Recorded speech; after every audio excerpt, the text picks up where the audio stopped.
Silvia Seidel. Anna and I, Diary of a Young Career. Translated into English by Silvia Seidel fan. Chapter 1, A for Anna. A as in the beginning, A for Anna. Anna is young, petite, blonde, she is lively and sweet, can be cheeky and snappy. Anna wants to become a dancer. She has lofty dreams, is hardworking, tough and strong-willed and gifted. Anna falls in love. And she learns how unexpectedly hard one can plunge from happiness into unhappiness. In the truest sense of the word. In a car accident, she is thrown out of the car. When she wakes up in the hospital, she is paralyzed. Can she ever dance again? The story ends well. Anna puts on her ballet shoes again. A promising career begins. The life of this girl was invented by a screenwriter, Justus Pifauer. He invented Anna and wrote down her fate. A film should emerge from it. But who will play Anna? We have to look for a girl who dances, who looks like her, who can slip into her role. That's how I get to know Anna, and Anna changes my life. A future lies ahead of me that I have not even imagined in my wildest fantasies. I get to know many people. During filming, autograph sessions, television appearances and photo opportunities. And many, many more people accompany our life, Anna and mine, without actually meeting me. In their living rooms they see me as Anna for the first time. Christmas 1987. Anna becomes a television star. Thousands have Anna and me in their hearts. I can tell by the Daily Mail. Letters are coming, letters, mountains of letters. Now I sometimes ask myself what my fans ask, what was it all about? What was the feeling of becoming so popular from one day to the next?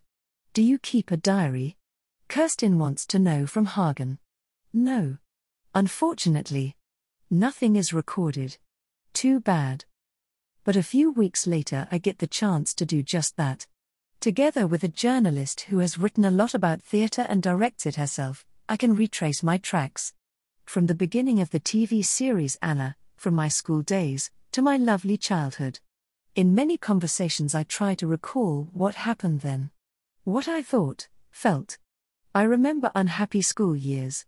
I relive the joy of my first major film role. I wonder again what I can do when I'm not afraid. We talk about dreams. Dreams and nightmares that we all have, until we grow up. I explain how I work, what I think about myself and others, I describe what I hope for. In short, we talk about everything that comes to mind.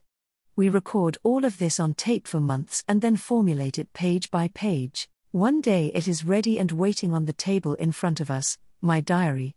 A very special one. One for everyone who would like to meet me, who wants to talk to me, who would like to be my pen pal. To have friends is wonderful, and in some school years I have missed them bitterly. But now there are too many who want my friendship. This Anna has turned my everyday life upside down. A day has 24 hours, but each of these days is gradually filled to the brim with dancing and dancing again, studying roles, interviews, photo shoots, filming and dancing again.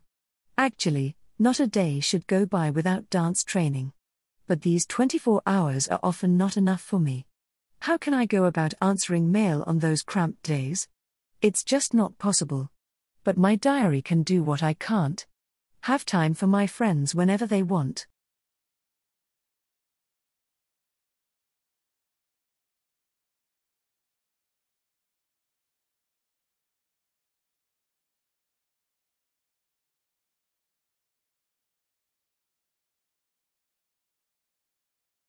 When I dance and play in front of the camera, I forget everything around me. Filming, this is my world. Chapter 2, Shells, Moonstone and Music. Monday, May 2nd. From today we want to play trackers. Looking for traces in my life that help me to answer many questions. Maybe I always wanted to be an actress and just didn't know it. Then why do I like to dance so much and never want to quit dancing? Strangely, as a child I was bored with classical ballet on television, but I devoured old American dance films with Fred Astaire and Ginger Rogers. Is the combination of play and dance my real talent? To become a ballet dancer? Why do I manage to be so exuberantly cheerful on some days, even though I do not consider myself a super happy person? Where has my shyness gone? And my inability to concentrate? That was my big problem at school. Anna and the film made me a different person. How is that possible? It helped a lot that my parents always stood behind me. Is that why I like her so much? People of the same age often talk about their old people and have a contemptuous streak around their mouths.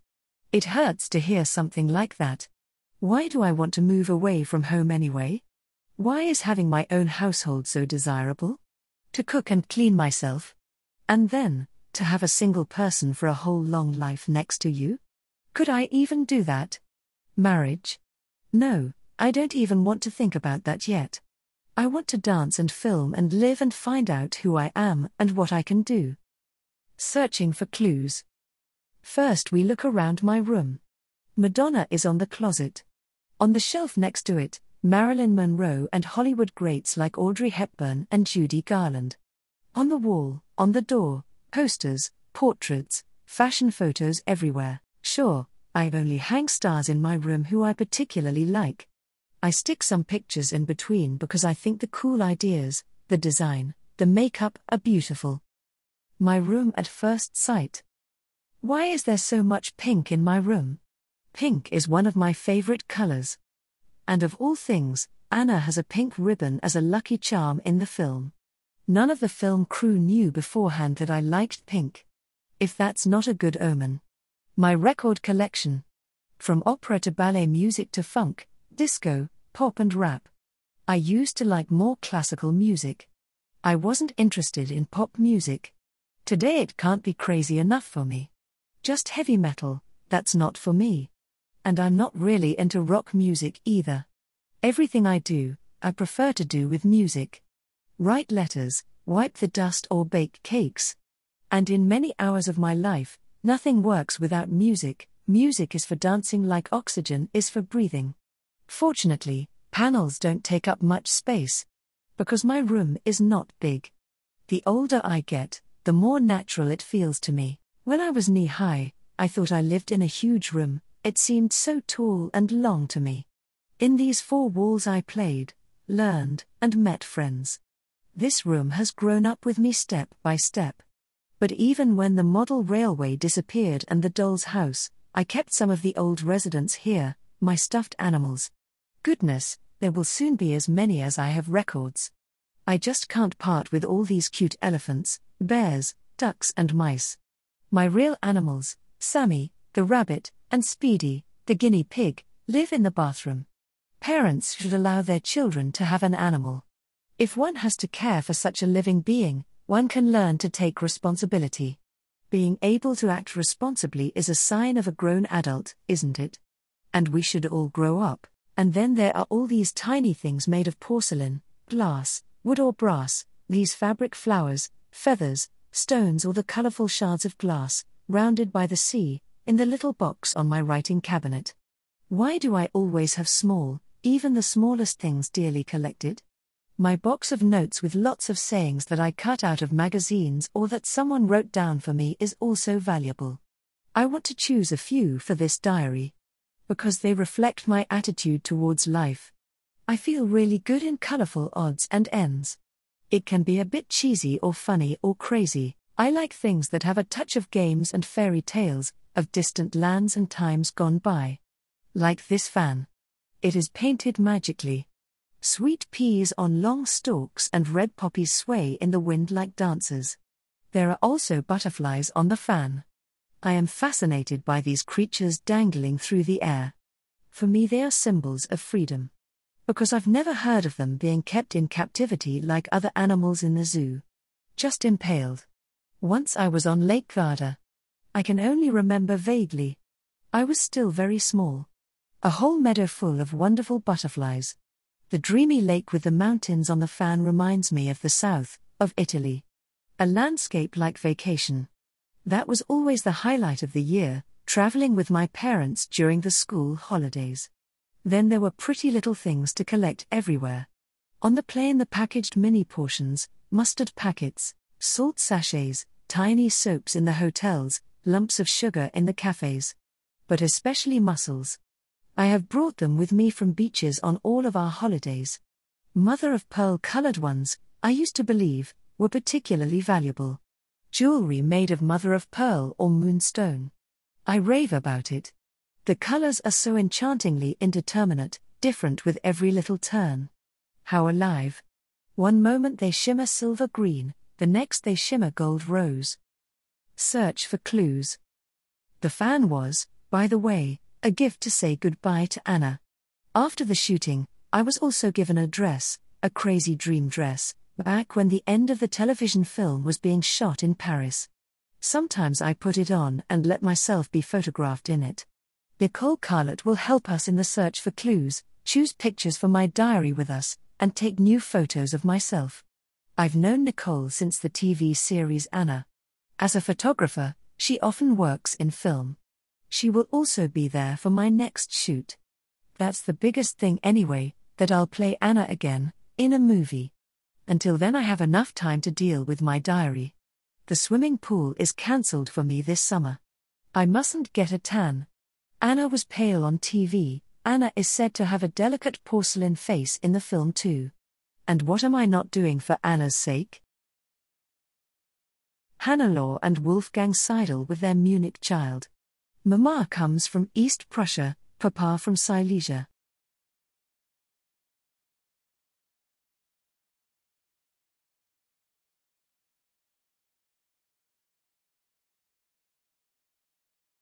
I love animals. And I can get excited about beautiful pictures. I am happy to decorate my room with photos. In this dress, Anna sees herself dancing in a dream. Chapter 3, Glitter Goblin. Wednesday, May 4th. When I found mussels on the beach as a child, I thought they were something very special. And I couldn't believe it, something so beautiful is just lying around by the sea. That is why I was shocked when we were at the port in the evening. On a vacation in Nice. And a car drove past from which someone threw little mussels out. I picked one up, the inside lavender blue. Mother of pearl. Do you throw that away? I picked them all up. Mother of pearl color, for me the color of dreams. What shimmers and dazzles is no ordinary color. It's actually a miracle that this exists at all. And because I was fascinated by everything that glittered, my mother called me Glitter Goblin. On the beach of the Côte d'Azur I used to collect bottle stones for hours and hours. At first I was convinced that I was pocketing precious stones. Later I found out that it was broken glass from bottles, thrown away on the high seas. The waves have the pieces of glass cut small and round like pebbles. Even when I knew their origins, I dragged them with me. If you wet them, they shine beautifully. These finds are fortuitous treasures whose value only I can feel myself, my toys. The drawers in my room filled up.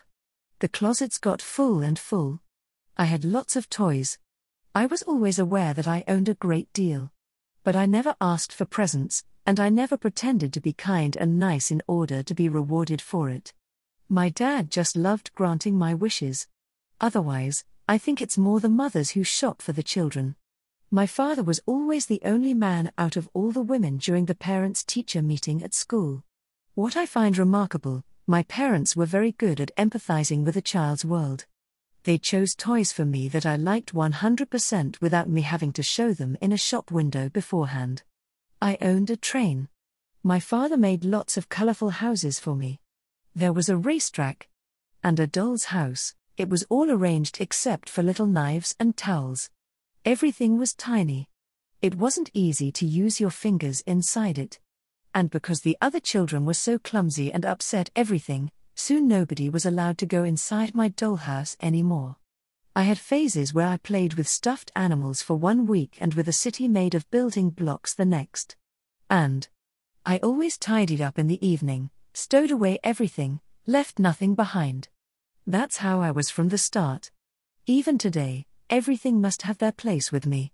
At most, I can stuff something into my writing cabinet as quickly as possible. But at some point that will be sorted out thoroughly. I need order. Even if there is a mess in the cupboards, that burdens me. It's just an obsession of mine. I used to make up stories with my toys that had to be played with all the trimmings. Often things didn't work out the way I imagined with the other children. They took what I had invented lightly and only played superficially. Some of them looked like elephants in a china shop. That's why I preferred to be outside than inside when I met them. We often cycled.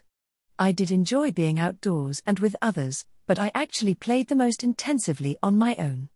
Even today I don't like it when people can never stay home and sit on their bottom and instead just freak around town for ages. What are we doing today? And the result is always the same: a movie, drink coffee, an ice cream, a beer. And what now? You have to be able to occupy yourself on your own, discover yourself, hatch your own ideas and carry them out. Perceiving yourself so that you can show even more real tolerance for the thoughts of others afterwards. I can do without the feigned interest that I often observe. Nothing is worse than when I realize that someone is not listening to me properly. Then I could bite off my tongue afterwards. Why did I just talk? Totally unnecessary. The best thing for me is to be able to listen. Maybe because it's very difficult. How do you grow up? I played for a long time. Most of the other girls had already stopped doing it. And the question, will you never grow up? Was starting to worry me.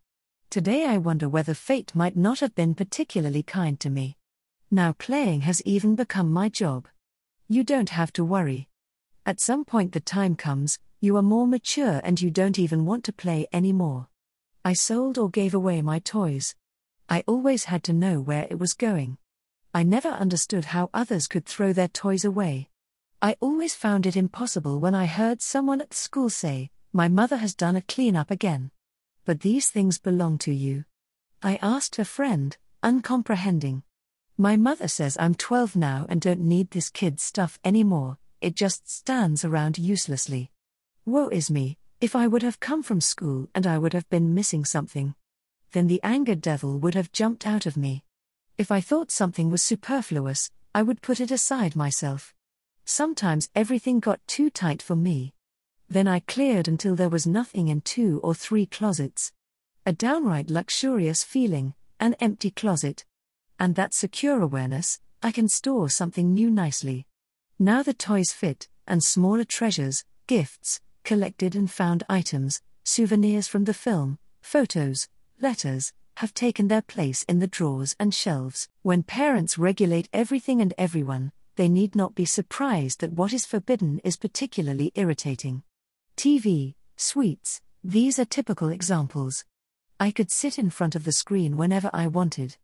Result, I found watching TV boring. Some of the children I invited to play were very different.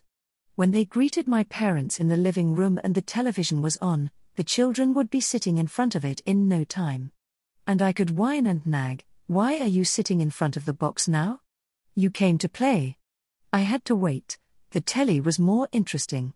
Because it was forbidden at home. Likewise the sweets. Some children pounced on it.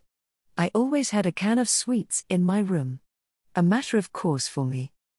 But if you are banned from sweets, you eat secretly and to an enormous amount. Is it no longer useful to children if their parents do not patronize them but raise them to be responsible for themselves from an early age? I really had my freedom at home, and still I didn't set fire to the place, didn't eat hundreds of candy, and didn't watch TV crime dramas at night. My little life was filled with what actually preoccupied me. Life consists of many small coins, and those who know how to pick them up has a fortune. Even as a child, I was passionate about dressing up and inventing imaginative stories.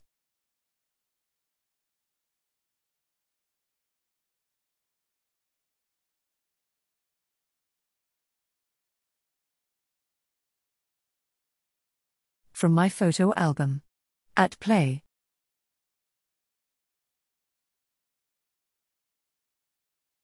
From my photo album.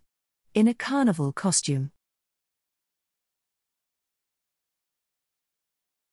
From my photo album. On vacation.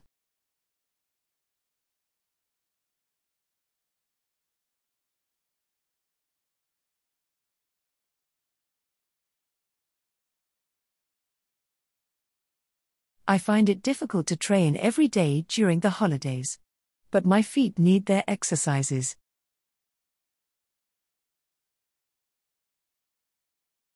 Chapter 4, My School Enemy, Fear. Thursday, May 5th. Going to school, it was a must that you make good friends, and for years there was no discrepancy for me there. I had my friends, you sat on two-seater benches, and if you didn't know what to do, you could even peek. A little privacy shaped this atmosphere. Suddenly I switched to high school, like a cold shower. An environment in which I couldn't find my way for a long time. Everyone had to sit alone at a table. There was a different teacher for each subject.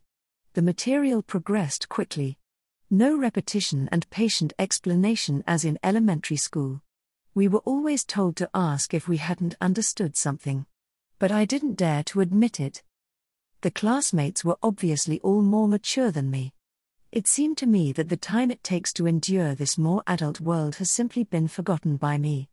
I also had to do my homework by myself now. My parents couldn't help me much anymore. My grades plummeted. I was afraid. Before the next exercise. The next school assignment. Before questioning.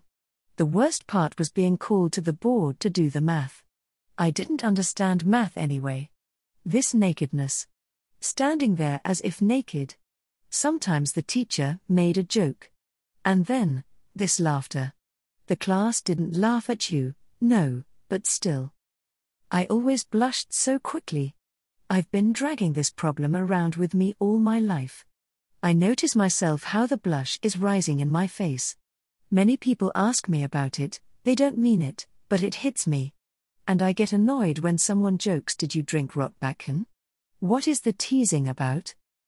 Blockage in the head. I got more and more tense at school. When I stood in front of the whole class, I couldn't think clearly. It was like a blockage in my head. Instead of getting in touch and accepting a wrong answer, I preferred to keep my hand down. I was getting more and more shy. I didn't care about anything, no movement I made, no sentence I said. I always lurked inside, what do the others think? Slowly but surely, that can totally destroy you. What you don't understand, these others don't think about you as much as you think. Above all else, there was the horror of having to repeat the grade. For years I was afraid of school day in and day out. Did the teachers ever notice? I don't think many children are afraid of bringing home bad reports and then being yelled at. In such a situation you need exactly the opposite, comfort. My parents never scolded me. Once they even gave me something because I was so broken because of a 6. I wasn't afraid of them. Just from my ignorance and from getting stuck at the end of the year, that seemed to me the worst. Actually, nobody teases you these days for repeating a grade. But I believed, I won't get through it. If that happens, I'll kill myself. When the front door slammed behind me in the morning, I felt like I was thrown away. I felt helpless at school. Before doing exercises, I pondered, in films, women pass out, can't I also pass out now? I spent some time studying for exams until numbers and vocabulary came out of my ears. But no sooner had I sat in front of my blank sheet of paper had my brain become empty. I can do it, I have learned it. But nothing. If only someone were with me. It was a 5, a 6 again. Mathematics, Latin, those were the fear subjects. At first I liked English very much. I liked drawing, sport of course, subjects in which one had something to do and not just sit there and concentrate. For example, I learned poems by heart very quickly. But if I don't see any sense in something, then I can't control my thoughts either. In many school lessons I looked obediently at the teacher. But my head only registered that the teacher was explaining something, nothing more. At home I tried again and again to get my tasks over with quickly in order to have more free time. Without pressure in the stomach. But then I usually found math so difficult that I lost all fun. The concentration was over. Ate something, dawdled around, wanted to play, tormented myself again on school books, and so it went back and forth. It took me hours to do my homework. Every day, the many subjects, And every teacher treated it as if theirs was the only subject. Today I wonder whether teachers couldn't motivate their students better sometimes. Because I found out later that I was able to concentrate. After all, I wasn't a sluggish child unwilling to learn back then either. In ballet lessons I didn't just have to learn with my body, I also had to memorize a lot in my head. Every now and then I imagined how nice it should be to work instead of going to school. Most of the time I just wanted to go home during the mornings, just home, hold on to Papa. At home I felt free and secure. Then I could withdraw into my familiar game world. Even after the other girls stopped bothering with toys for a long time. However, I doubted whether it was on their own initiative. Often it was your parents who convinced you that you are now an adult. So there was almost nothing left to do but to become one. The other girls tried in their own way to cope with the unfamiliar situation. At this age, a stupid panic often arises. Have you already had experiences with a boyfriend? There is a whispering and whispering. If you come to the party without the right person, you are often out, not accepted by any clique. I wasn't interested in anything until I was 15, not fashion, not disco, not pop music. Sometimes I was pretty alone. Everything came later for me. But it doesn't matter. The main thing is that you can develop individually and are not put under pressure. My luck was repeating. In 7th grade, I was struck by the catastrophe I had trembled about before. I had to repeat the grade. But throwing myself in front of the tram, I've never seriously considered that again. And it was in this new class of all places that school became beautiful for me again. I found a girl with whom I got along very well. I had another teacher in Latin. With her I struggled, in sayings and writings, to a grade A. And I, who only knew 5 in mathematics, climbed to a 2 in this subject. With my favorite teacher, a person who transferred enthusiasm for his job to the students. I suddenly found fun in subjects that had previously seemed pointless to me. My luck was repeating. The new teachers achieved what I had not been able to do on my own. I learned to follow the lesson with concentration. School was no longer a prison for me. I came to life as if freed from a nightmare. I finally understood, I'm not studying for the sake of the teachers or anyone else. The school is there for me. The fact that I dropped out of high school after the 9th grade was mainly due to ballet. Now I have been training every day. At that time, physics and French were added to school. That was just too much for me. The end of my school days reconciled me a little with the bad years before. I got on well with the teachers. I was satisfied in the class. I enjoyed learning. And I had a career goal in mind. I have never regretted the decision to quit school.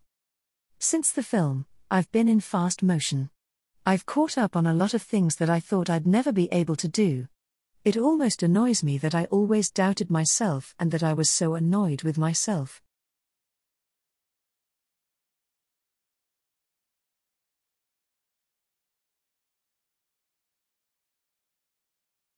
The first day of school, my world is still in order.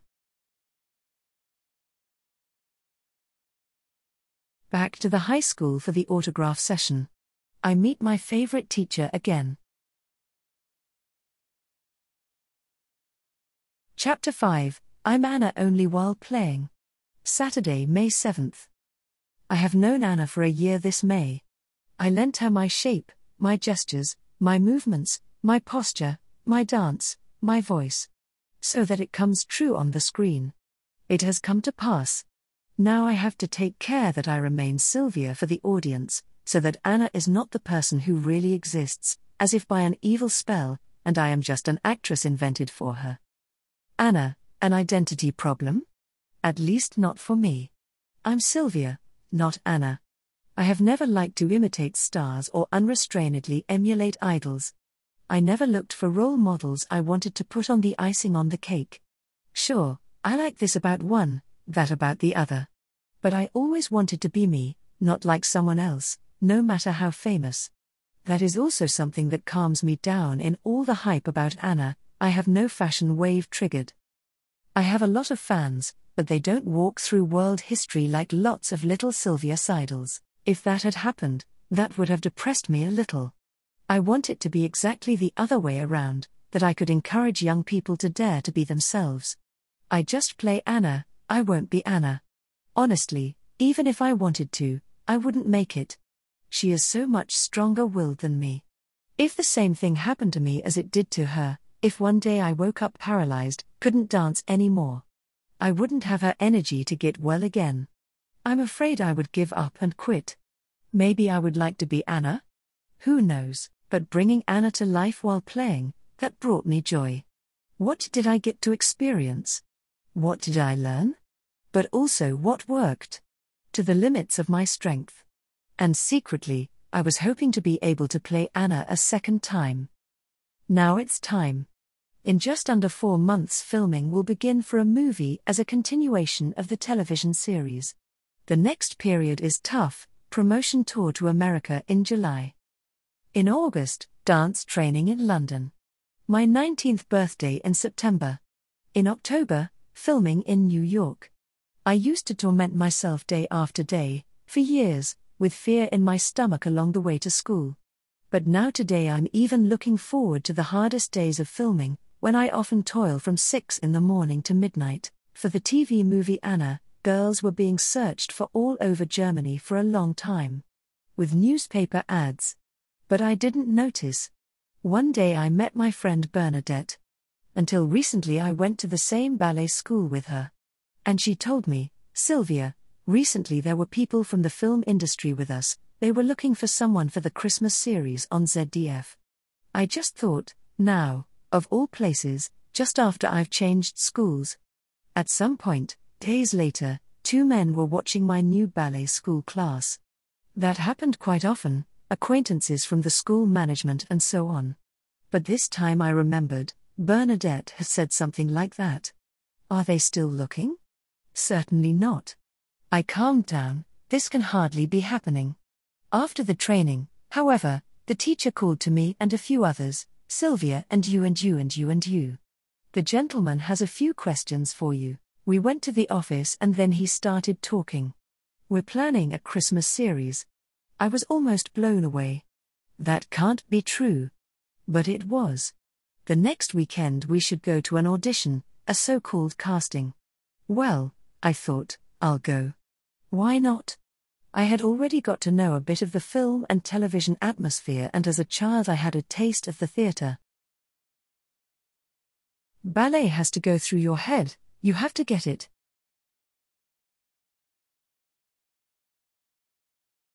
I stayed with ballet because I enjoy it.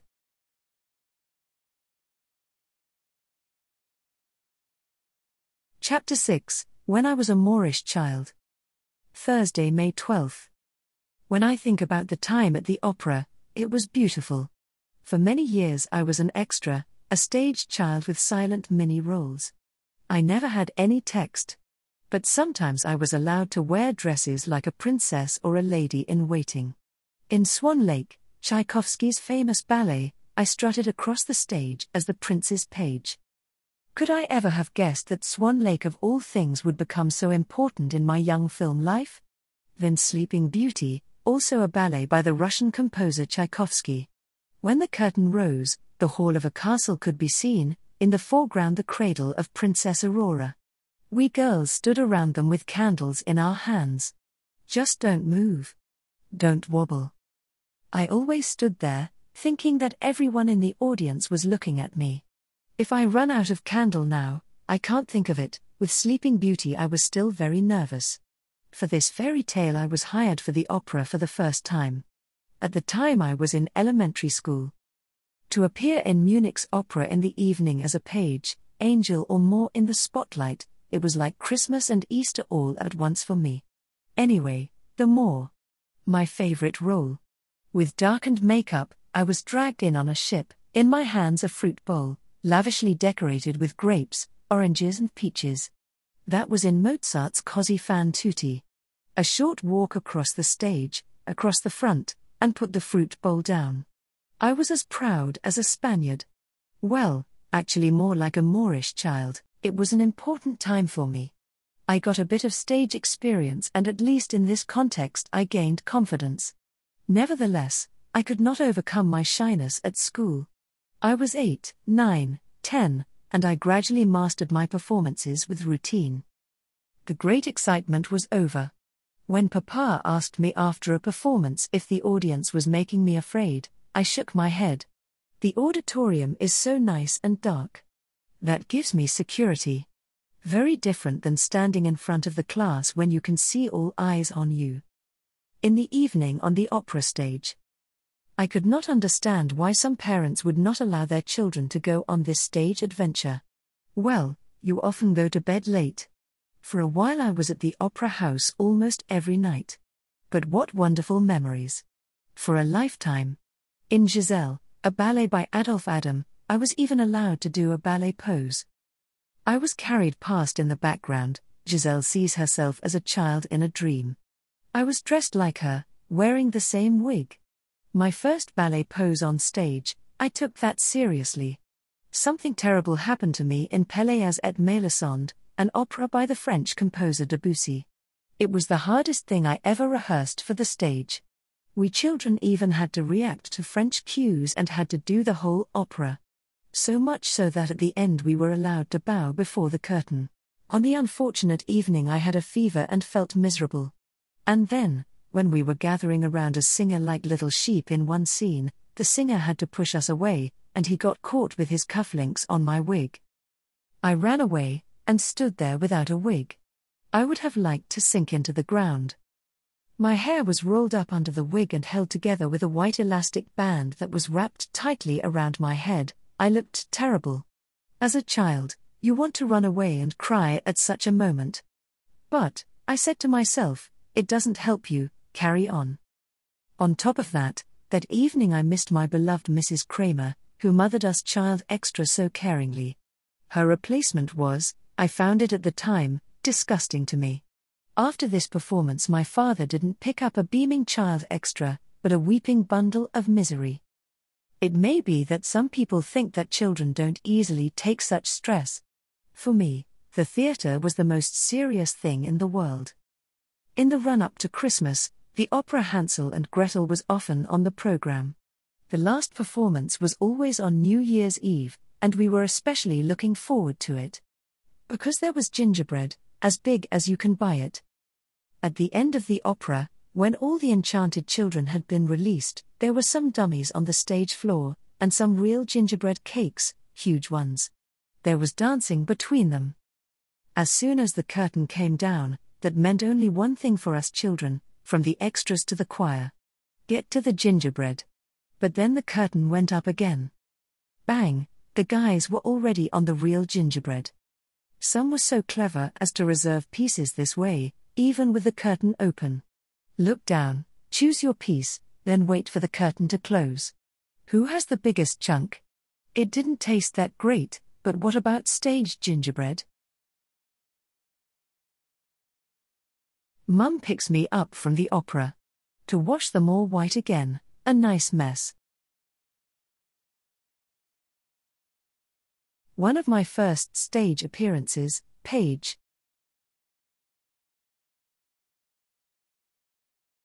During the test shots for Anna, I am allowed to put on a kind of page hat.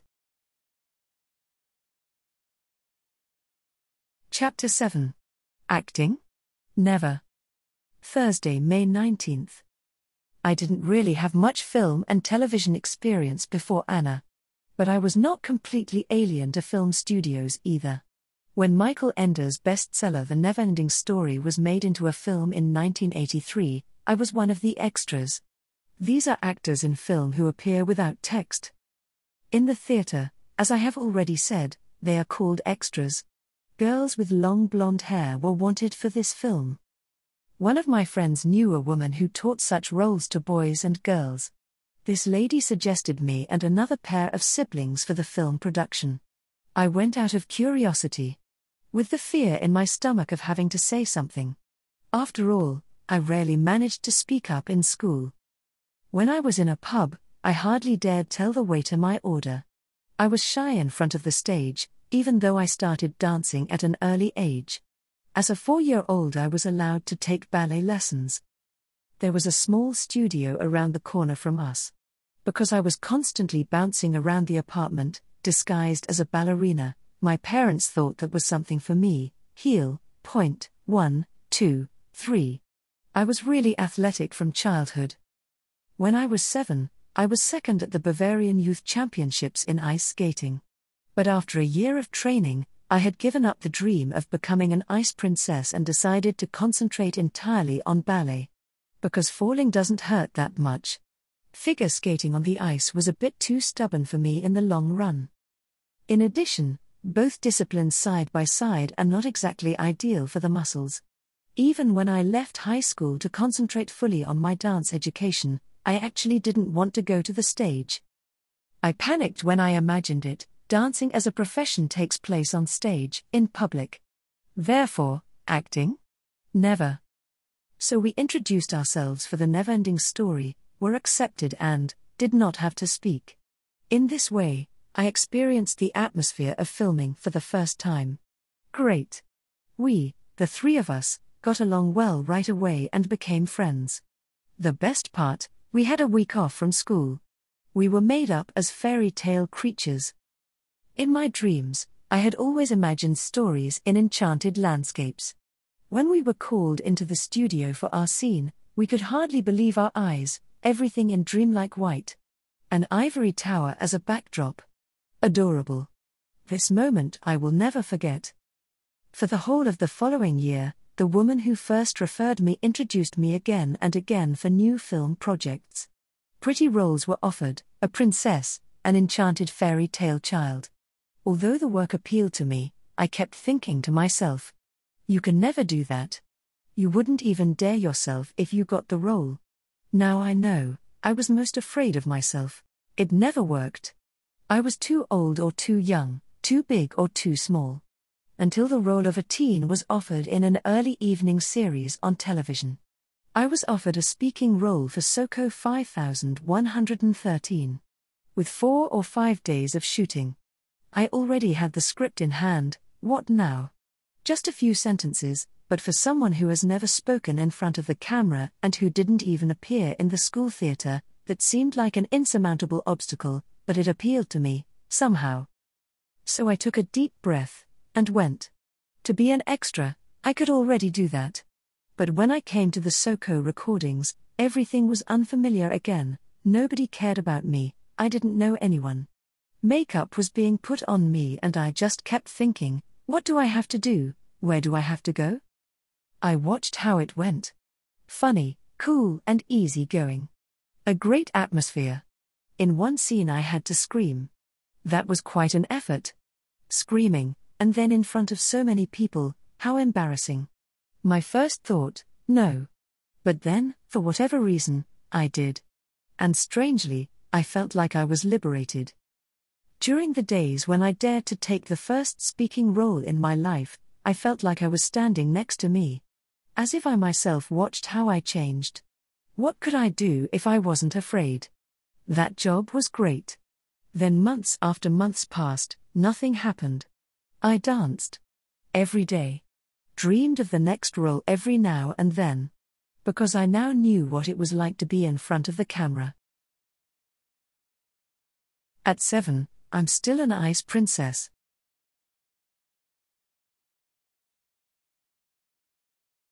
My first tutu, I got it as a gift.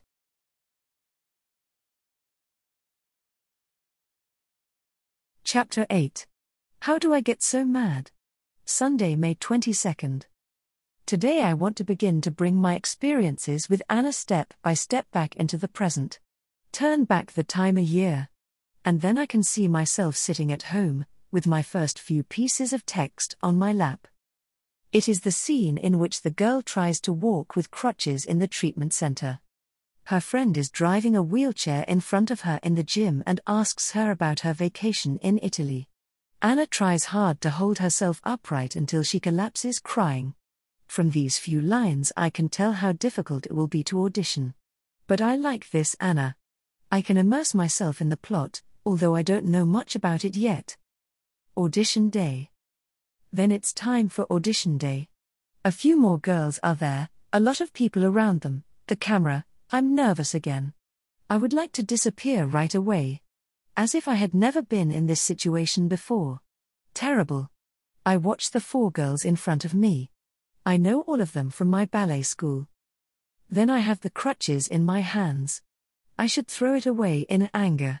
No, I don't trust myself to do that, it shoots through my head. How am I supposed to get so mad? And then I just start forgetting everything around me again. I play like my life is at stake. Crazy. My parents are there as a spectator. How was it? I ask her in the car. My mother noticed that the film people seemed impressed and whispered appreciatively when it was my turn. Nonsense, I reply. Yes, you were really great. Yes, but the others were so good too. I am still very excited. That my parents are present at such appointments doesn't bother me at all.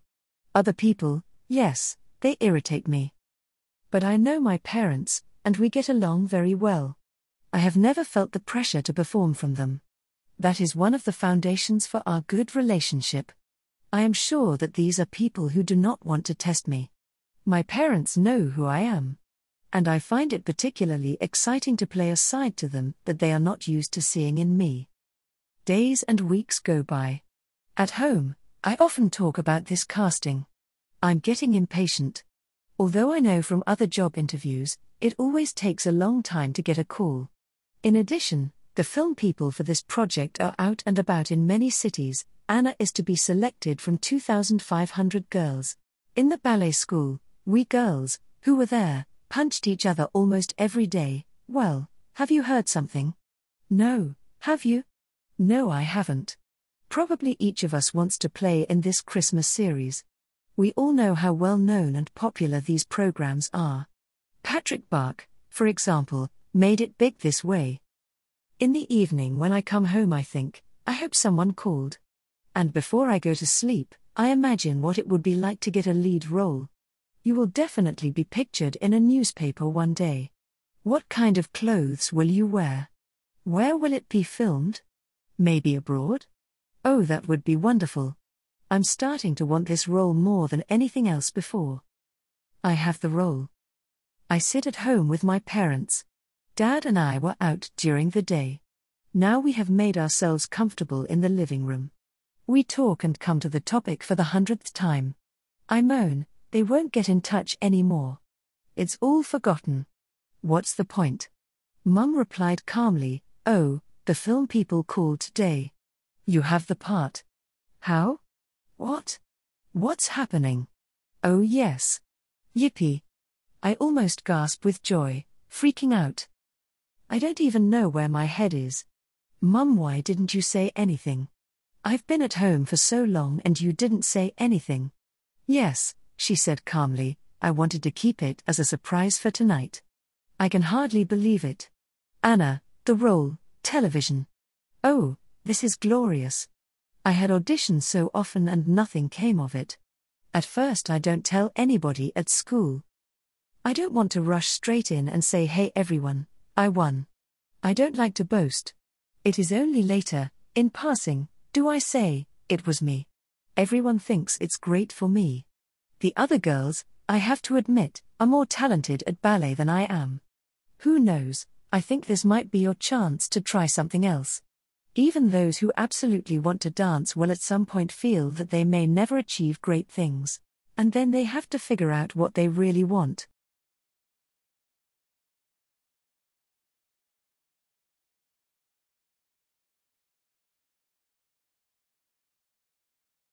The dancer with the crutches, I want to play Anna.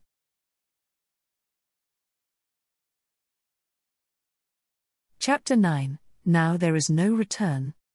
Tuesday, May 24th. It's getting serious. I get the first draft of the script. We sign the contract. The selection took place in February or March, I don't remember exactly. The little things in preparation, they drag on. We want to start shooting in May. I start with the dance rehearsals early. Dieter Gackstetter makes an appointment with me, the choreographer who was commissioned to choose the girl who would play Anna based on her dancing skills. He was formerly director of the Munich State Opera Ballet. When he called, He describes what I have to dance to. What a shock. I can't do that, I'm a long way from that. These are solos for expert dancers. Again, my fear stands in the way. Or did she help me this time? I don't dare to say no to either the producer or the director. I make it clear to myself, you have accepted. Full stop. Now there is no turning back. Some things I am fine with, like Cinderella and Poppin' Fee, but other things, especially the Black Swan. That is a pas de deux, a dance for a couple from the ballet Swan Lake to the music of Peter Tchaikovsky, the dance of the Prince and Odile, who has been transformed into a black swan by the magician Rotbart. At the end, in the so-called coda, Odile dances a solo that ends with particularly difficult turns, the fouettes. The highest demands are placed on the technical ability of a ballerina. Of course, only part of this solo is intended for the filming, but since the only thing that I am really good at are these fouettes, I suggest showing them independently from the solo in a scene in which Anna sees herself dancing in a dream. As for the swan solo, I am asked whether I had a video of the original Russian choreography. Yes. But why? Oh, you green crocodile. I'm supposed to rehearse this number at home in front of the television? I beg your pardon, but I have only worked so far with teachers. All right, I'll do it, so I mess around with myself in the living room. Run the videotape very slowly, look over your shoulder at the screen. Otherwise the steps can only be seen in reverse. Really not easy. I will take the video to our relatives during the Easter holidays. I stand there in the living room and rehearse swan steps. When I can implement the thing to some extent, I go to my ballet teacher, Jutta Giesecke. She encourages me, if we practice this, you can do it. And so we begin to brush up and refine what is called the fine-tuning of ballet, and she corrects my expression, Silvia, you are still a much too good swan. You mustn't be Silvia Seidel anymore. And from day to day I notice more clearly, it's not that impossible at all. It must be done. But that is also due to Ms. Giesecke. I often meet her with slumped shoulders. And I leave her beaming. She has a fantastic way of giving me strength and building up my soul. How often have I thought, I can't do it. I give up. And how happy I was when I got up again. How ballet teachers treat their students is so important. Before shooting starts, Frank Strecker, the director, calls me. I'm glad you got the part. As soon as we looked at the videotapes, we agreed, you are exactly the type. If he could see me beaming on the phone. Premature praise? Certainly not. But somehow I now feel calm and in good hands. At the first meeting I get to know the producer Bernd Burgermeister and the people from the film company TV60. We go through the schedule for the shooting. Then there's a little party where I meet everyone from the film team. There are a lot of people. They are introduced to me, and all I hear is, this is the author, and here is who will play your brother, and this is the. Of the many new names I keep almost none in my head. Before the first shooting date, we have rehearsals in the studio. Little by little I get to know the people on the team better. I like everyone. I am more and more happy every day and can hardly wait to start shooting. Frank Strecker is on the phone again. His wife Monica, the film's costume designer, will soon come to look through my wardrobe with me. She wants to decide if I can wear anything from my private things as Anna. A few days later, Monica Strecker is at the door. She talks to me in detail about how she would like to dress me. I have to like what I'm supposed to wear.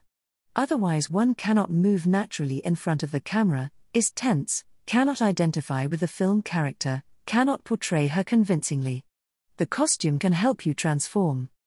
But it can also make you fiddly and nervous if it doesn't suit your type. We both soon develop a similar taste for Anna. When Monica said goodbye, she announced to me, we have to fly to London from Friday to Saturday. There, she says, is the largest costume rental company in the world. I didn't hear that right? To London for one night? In the past, during the school holidays, I was there with my parents. I've traveled a lot with them, even far away. But now, just like that, to London? To fly for the first time without my parents, with someone I don't know well? Do you speak English? Monica asks me before she leaves. I cannot. And off she goes. The whole week I think about it. English. Oh dear. I rummage in my head for the rest of my school vocabulary. I hope I don't act stupid.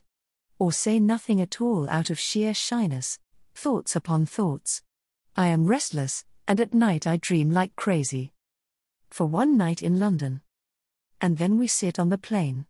I've never flown first class before. The food is served, almost like in a noble restaurant, and the stewardess brings a menu with the menu options. I feel very luxurious. When I arrived at the airport in London, I had a bit of a stomachache before I had even said anything. But even if you can't talk so well, after a few sentences you settle in. Honestly, it's easier in the home country of a language than in school.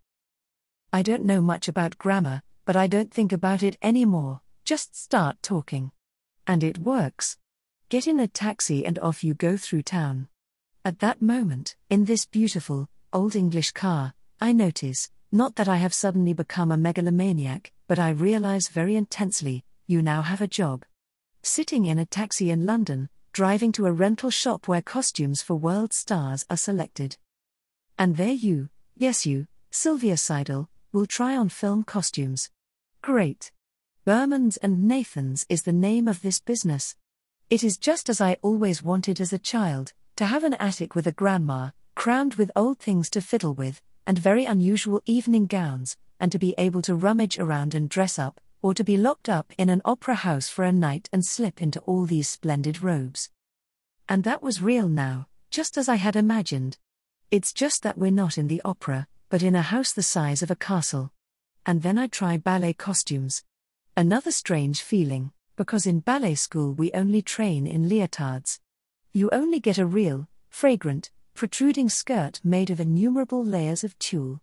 A tutu you will not get until you can audition for a public performance. Who knows how long it would have taken me to make this ballerina dream come true. The costume of the Black Swan is already brought. So precious. Carefully and almost reverently I put it on. What a feeling. Tight-fitting to the waist and then the tutu, protruding far away. Still the sparkling crown. Sits like a touch of swan plumage on your hair, finished. I raise my arms, how elegant it looks now. I tiptoe like I'm wearing my point shoes. I turn and turn, look in the mirror. Is that really me? I'm in 7th, no, 10th heaven. Maybe it's hard to understand. I will try to explain. I know that only brilliant dancers can masterfully interpret the role. Only they are allowed to wear such a costume. But it doesn't even belong to them. Or very rarely. And I stand here as a beginner and nod to myself in the mirror. Black and shimmering the bodice, teetering the skirt, shiny the feather crown. And I'm supposed to dance with it? An overwhelming feeling. But also irritating. Actually, I didn't deserve it. My feelings are split. It's a shame to take it off. But the swan costume will accompany my thoughts and motivate me. I'll practice. I must pull off this solo for the film scene. We're negotiating at the rental company, me with my little English. But the people are very kind. At the moment it's about the dress for my dream sequence. It must be specially made. Monica knows exactly how it should look, and I translate for her. Phew, those technical terms. I make myself understood with my hands and feet. Here, the sleeves, are sleeves, oh yes, exactly, and you see, they have to be like this. Done, the tailor understood me. So we fight our way through, bathed in sweat, always looking at the clock. For a whole week I would like to bury myself between fabrics, tinsel, lace, crackling silk, red taffeta, in this color frenzy of bright yellow harem pants, pink felt hats with purple veils, waving turquoise green feather boa, silver embroidered prince's robes, shiny gold ball gowns, brightly colored, poppy overalls, show jerseys with red sequins. A true paradise of costumes. Back in Munich, we go shopping for the accident scene in the film. Like in a sketch.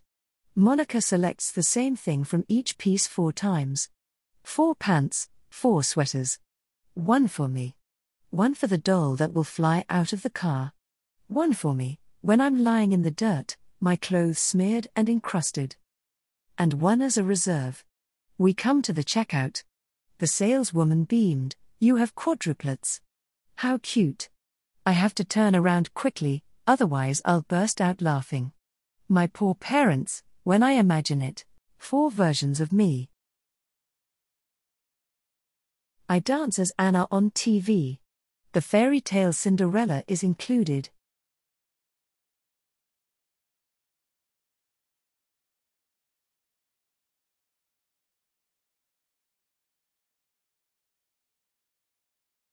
In a taxi in London.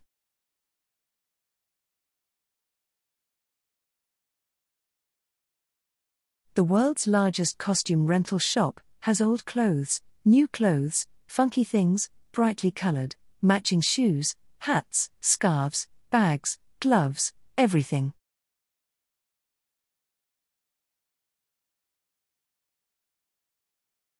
Chapter 10, When Anna was 13. Friday, May 27th. After just a few days of shooting, I am so familiar with the work, the atmosphere and the people, as if I had never done anything else. The production driver picks me up at 7 in the morning. The sun is shining and I'm looking forward to the ballet school where we're filming. As a child, I started doing the splits in a studio like this, doing my first pirouette and learning the classical positions as a ABC dance. Between all the young dance students around me, I felt I had been taken back in time. I see myself again in the girls who stand around me, excited and expectant. I am supposed to be 13 years old in the first part of the film. And I almost feel like that, with that childlike makeup face and the corkscrew curls. Later it is time for the scene with the delivery truck. I'm waiting on the sidewalk, with my makeup and my curly hairstyle. Funny how curious the people are who come by to look at me. Then I have to climb onto the loading area at the back and put up the flowers that have fallen over there. At that moment, Philip, my film brother, suddenly drives off in the car and I fall over. The next shot. The climbing is repeated. Opposite is the ballet school, and all the students are watching from the balcony. I went up to the loading area for the second time. From over there they wave and cheer me on. Good, yes, that's right. The atmosphere is great, I enjoy it. The scene from the front. I have to hit the roof with my fist. Yes, sister, understood, says a voice from the cab. And it flips over. There's a foam rubber mat in the back of the car and I land softly. Bang, kick your legs in the air. It's actually a shame that this scene is done so quickly. I would have liked to have dropped myself a few more times. And with a lot of momentum, that's just great. My mother later said that she particularly liked this short clip because I seemed so determined and courageous. The scenario is captured very convincingly. I just wonder what kind of energy may have slumbered in you for years. Like a little stuntman. The story continues. Now the 2 boys, my brother and his friend, are supposed to use the van to cause the accident in which Anna is seriously injured. When the car races through the corners and finally overturns, a stuntman will of course be at the wheel. When the accident scene is on the schedule, the weather is wonderful. Being out in the fresh air on a day like this is like a gift. The street is closed for our film trip. The stuntman gets into the car, I climb back onto the loading area. This time I'm buckled up, like on a plane. I'm sitting on a cushion, to my right and left are the plants that I desperately need to hold onto during the ride. And, start. The man at the wheel steers the car as if he were losing control. To the right, to the left he flings, races through the curves. I crouch on the back with my greens. Everything flies and tilts back and forth, and I scream my throat out.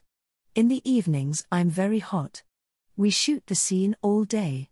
I feel like a little stuntman, which is of course an exaggeration. I am well secured and, if the vehicle overturns, I will long have disappeared from the loading area.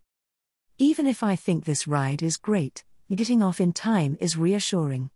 The reality would be terrible, which is what the film is supposed to show. Every time we come back, the whole team is there. Aren't you afraid? No fear. I always wanted to ride in an open car.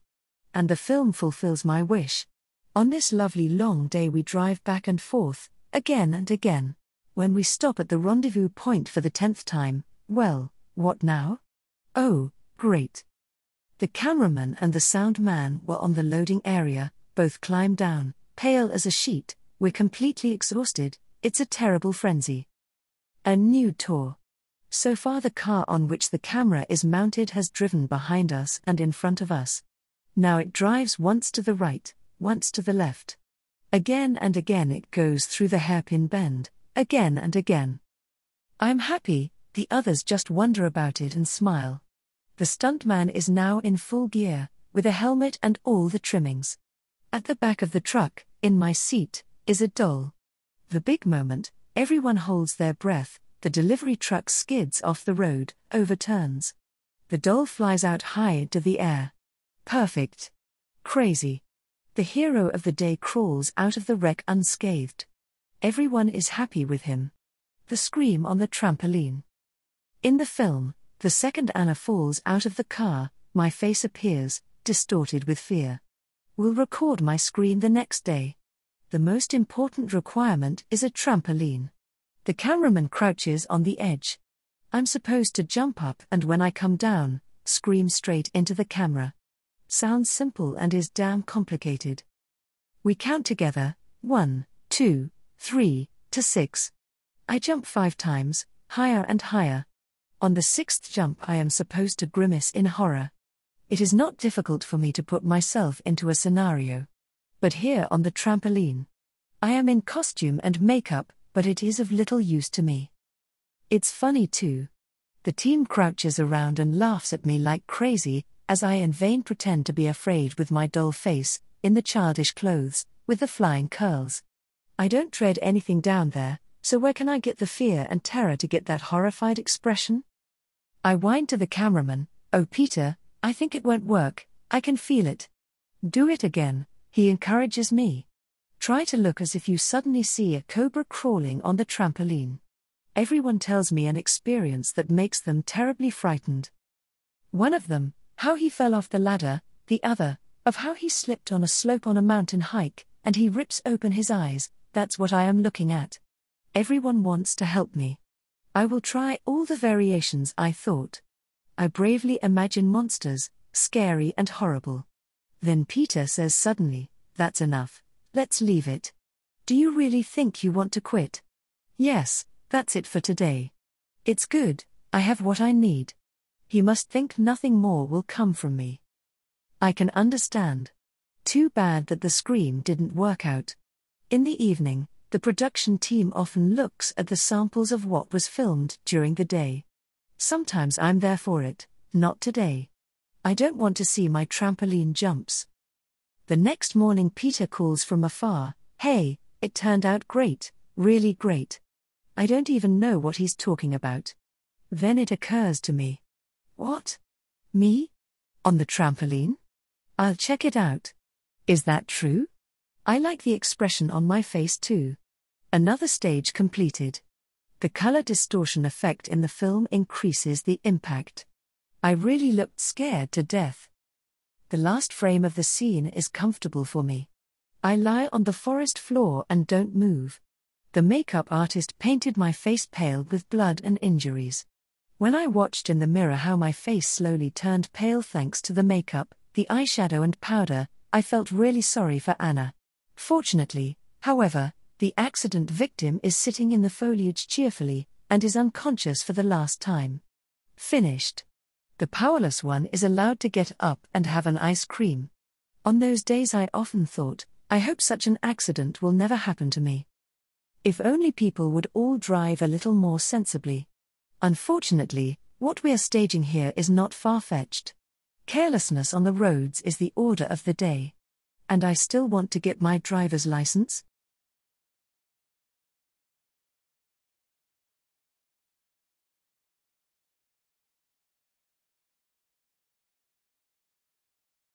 Anna after the accident.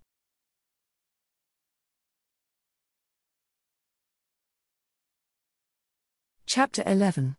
What Goes With It? Wednesday, June 1st. When it's not your turn in a scene but you have to wait with makeup on your face. It is a very funny sight, especially outside in bright sunshine. First of all, put on your sunglasses so you don't squint your eyes, and get squint grooves in your makeup. Put a piece of paper tissue under your glasses so you don't get an imprint. And then in the most beautiful weather, someone with an umbrella will always run after you. So that the whole makeup art won't start to melt in the sun. Hilarious. You feel a bit silly standing there with glasses and a handkerchief on your nose. Especially when people are still watching. Like on Maximilianstrasse, where we shoot the farewell kiss with Anna's friend Rainer, played by Patrick Bach. We film in a car wash with Ronnie Janot, my film brother. Me in a leather jacket. The planned angle is difficult to get for the camera. That is why we have to drive the car through the car wash again and again. Get the car dirty again, enter the car wash, leave it, dirt the car again. You won't believe how much effort some short scenes take. Or later in the house of the Pelzer family. In the heat of summer. The whole team in one tiny room. Everything is prepared for a second shot with the camera. A portable device is supposed to move, which Anna looks at before going to sleep. A fake window creates the shadow in the wall in which the wind chime rocks. Very carefully I climb into my bed through the little room that has been blocked up with spotlights, cameras, microphones and sound systems. Imagine if something would fall over. Concentrated tension in the smallest of spaces. Cameraman and assistant, sound man and assistant, director and assistant, script girl, makeup artist, none of them get nervous when something goes wrong. Admirable. In the Pelzer house I experience a lot of crazy things. Once we have a night shoot. I'm wide awake after midnight, overexcited, almost high. I'm upstairs at the window, downstairs they set up the headlights and camera. And then I start waving a hat, and begin to sing the La Marseillaise loudly into the night. Everyone was very shocked. Are you foolish? My director later asked the makeup artist, who has a particularly good relationship with me, whether I had taken stimulants. Of course not. I was just excited with enthusiasm. At another time, we all try to come up with a line for a scene. What should Father Pelzer say when Anna has the hiccups? One suggestion is the saying, think of 7 bald men. We don't like that. Because he is a restorer, I suggest, think of 7 restored angels. We'll take that. I hear Frank Schwupps, throwing a 50-cent coin at me. What should I do with the money? It's your percentage for your idea. Maybe we play their life? I feel a little bit uneasy and apprehensive in my heart about the next few days. We're filming in a hospital. Thoughts come back to my mind that have preoccupied me many times. Basically, I think we are helpless in the face of disease. However, I have the impression that it is the same story as with horoscopes. If one really believes in bad prophecy, they practically attract the misfortune. I think about it again, that I find it inhumanly bureaucratic not to allow death to a terminally ill person who is in agony and no longer wants to be kept alive. In my understanding of humanity, bad things happen. What I am deeply afraid of is the death of my parents. I am not so afraid of my own. But before an accident. When you lose a leg. Or the face is disfigured. I don't want to think about it. Otherwise it might happen. My father thinks everything is predetermined. I used to argue with him about it a lot. Today I think, I can hardly influence what happens, just how I react to it, that's up to me. The paralyzed Anna in the hospital is a good example of this. We are filming in a treatment center for people with spinal injuries. Physically and mentally handicapped people are also cared for there.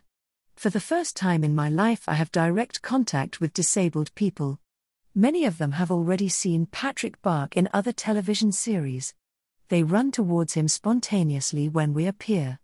I'm relieved, it's good that nobody here knows me. But soon people will come up to me too. One girl won't let me rest, do you want to be my friend? Another smiles at me, strokes my hair, you are so beautiful. It is difficult to look them in the eye without shyness, you feel so sorry for them, with their sick body and mind. Silvia, Are you coming tomorrow again? They are so happy when you talk to them, they laugh happily, and I am terribly embarrassed. I just want to get away. I feel unfair to them. I just don't know how to behave. I don't want to disappoint them, but neither do I want to be extremely caring, but, rather, normal. I am most affected when parents drive their children up to me in wheelchairs and ask for an autograph for them. But it is precisely because of these experiences that I consider the role of the paraplegic boy in the mostly very happy world of our series to be healing and important. Above all, the problems that arise from his situation are dealt with very naturally in the film. Wheelchair users and the disabled in general, that is reality that we encounter every day. But we are all too happy to avoid it. We film in the treatment center for a week. Every now and then the thought touches me, tomorrow you could lie here, or fear creeps up on me, if a sick person comes now and sees us playing sick, he must have an unimaginable anger. I reckon that at some point someone will get really angry. What do you think you're doing? It must be terrible when someone who can no longer get up alone watches us. Maybe we play their life? Such thoughts burden me. In order to shake off this oppressive feeling, we do, unconsciously probably, nonsense with the crutches, and with the wheelchair. Frank, who just laughed along himself, stops the nonsense. What are you doing? None of us can stand it very well being here. Basically, maybe we just want to dodge the reality, and that's why we're going to be fooling around again for the next minute. More and more attempts are being made to integrate disabled people into society. Many of them are also struggling to be accepted without reservation. But this week I noticed how inexperienced we are in dealing with one another. This filming brings me human encounters that I would not have looked for, but that give me a lot to think about. If I come to understand all this, I'll be grateful to the film for this too. Footwork for the Swan. I'm pretty busy with Swan Lake as Anna. A film scene with the 4 white little swans is planned. The story that the viewer sees is briefly told. Anna is allowed to play one evening in Swan Lake at the Munich Opera as a little swan step in. The family is sitting in the box. Anna's terminally ill teacher Kralowa is watching the performance from an alley on the stage. Milena Vukotic, who plays Kralowa in the film, is a great woman. Tender, fragile, very quiet. I can talk to her wonderfully. She knows the problem, dancing and playing. She went through that too. The Munich State Opera is currently performing with this ballet in the Margraviel Opera House in Beirut. The long shot is filmed there. But I can't dance in the ballet group for the film recording, that's just the way it is. So a few tricks have to be done to help the reality of the film. The locations are colorfully mixed. Everything is skillfully pieced together. The family shots are actually filmed in the State Opera. The scene with the teacher is in the theater in Paris. The Swan Lake performance for the long shot, as I have said, is on the stage in Beirut. The Swan performance with me is in a studio, back in Munich. For this excerpt, I am practicing with dancers in the ballet hall of the Munich Opera. Afterwards on the screen, these puzzle pieces will form a completely natural unit. Cheers to the editor who accomplishes this feat at the editing table. I learn the choreography of the Swan Quartet, step by step again, alone in the living room. In front of the television. With video. That quick footwork. The head position. With trained dancers together, I'll never be able to hold out. Then the time has come, rehearsal in the ballet hall of the State Opera. I do my part with the dancers to the full. It's good that the two of them hold my hands on the right and left. That way I can stay in the rhythm better. But they warn me, Silvia, you mustn't pull like that. The poor women, I think to myself. They have had a full day of ballet, come from their difficult rehearsals in order to prepare a film scene with a girl who only roughly gets it, in which they only appear for a few seconds. They sacrifice their valuable time for a little fee. I have never danced in a row with others. Being in sync is incredibly exhausting. The experience of being able to rehearse with real dancers is priceless for me. At home I hit the play button on my video again. In slow motion I study the feet and the head, hundreds of times. Until I have it to some extent. Ambition pinches me. Suddenly it becomes easier for me to muster the enormous concentration for the insanely fast movements. It's just too bad that everything has to be perfect in such a short time. The studio shoot is approaching threateningly. 4 rehearsal dates, each half an hour, are available. After the daily filming, I rush to the opera. Without being able to dance warmly, I pull off the swan dance completely every time. Usually you work on this little swan for months, especially when you do it for the first time on stage. Afterwards I'm mostly broken. Groggy. Nothing works anymore. Despite all the stress, the dancers are nice to me, one very special. She really takes care of me and my footwork for the swan. And then it actually works. It's good that I didn't know beforehand that the studio recording only takes a small part of this dance and ends with a close-up of my face. I didn't have to rehearse all that stuff. But I don't regret it. It was an experience. One that gives me the courage to dance. What astonishes me, I am there every day with enormous joy. What I wonder about even more, how much iron discipline I voluntarily apply to the swan performance. I would also like to be like Anna. She dares 1,000 things that I would never tackle. Now and then I have the feeling that through her, through the role, I have become a little Anna. But I am only thinking of the portion of courage that I have acquired. All the toil, all the quarrels are forgotten when I work in front of the camera. That's my job. Whether it stays that way and for how long depends on the offers I get or not. But at the moment that's my big job, to come to terms with myself, with all these ups and downs, with these acting scenes, the mental attitude to it. For me it's my life. And nowhere else do you learn more than in life, and I am living my life. I think that's how it is when you start your career. Pictures of the film work. The light and camera are turned on, so that the connection is correct the next day.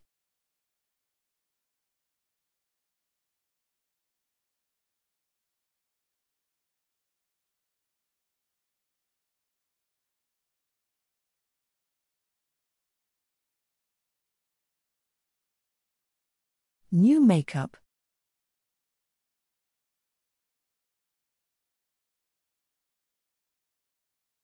A photo of the outfit.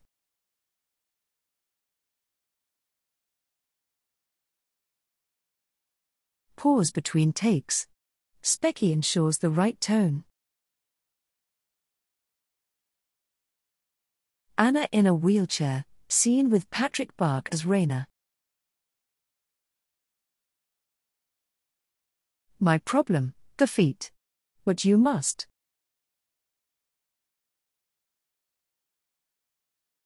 Rehearsals for the 4 white swans.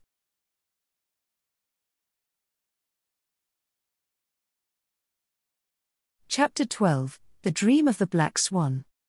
Tuesday, June 7th.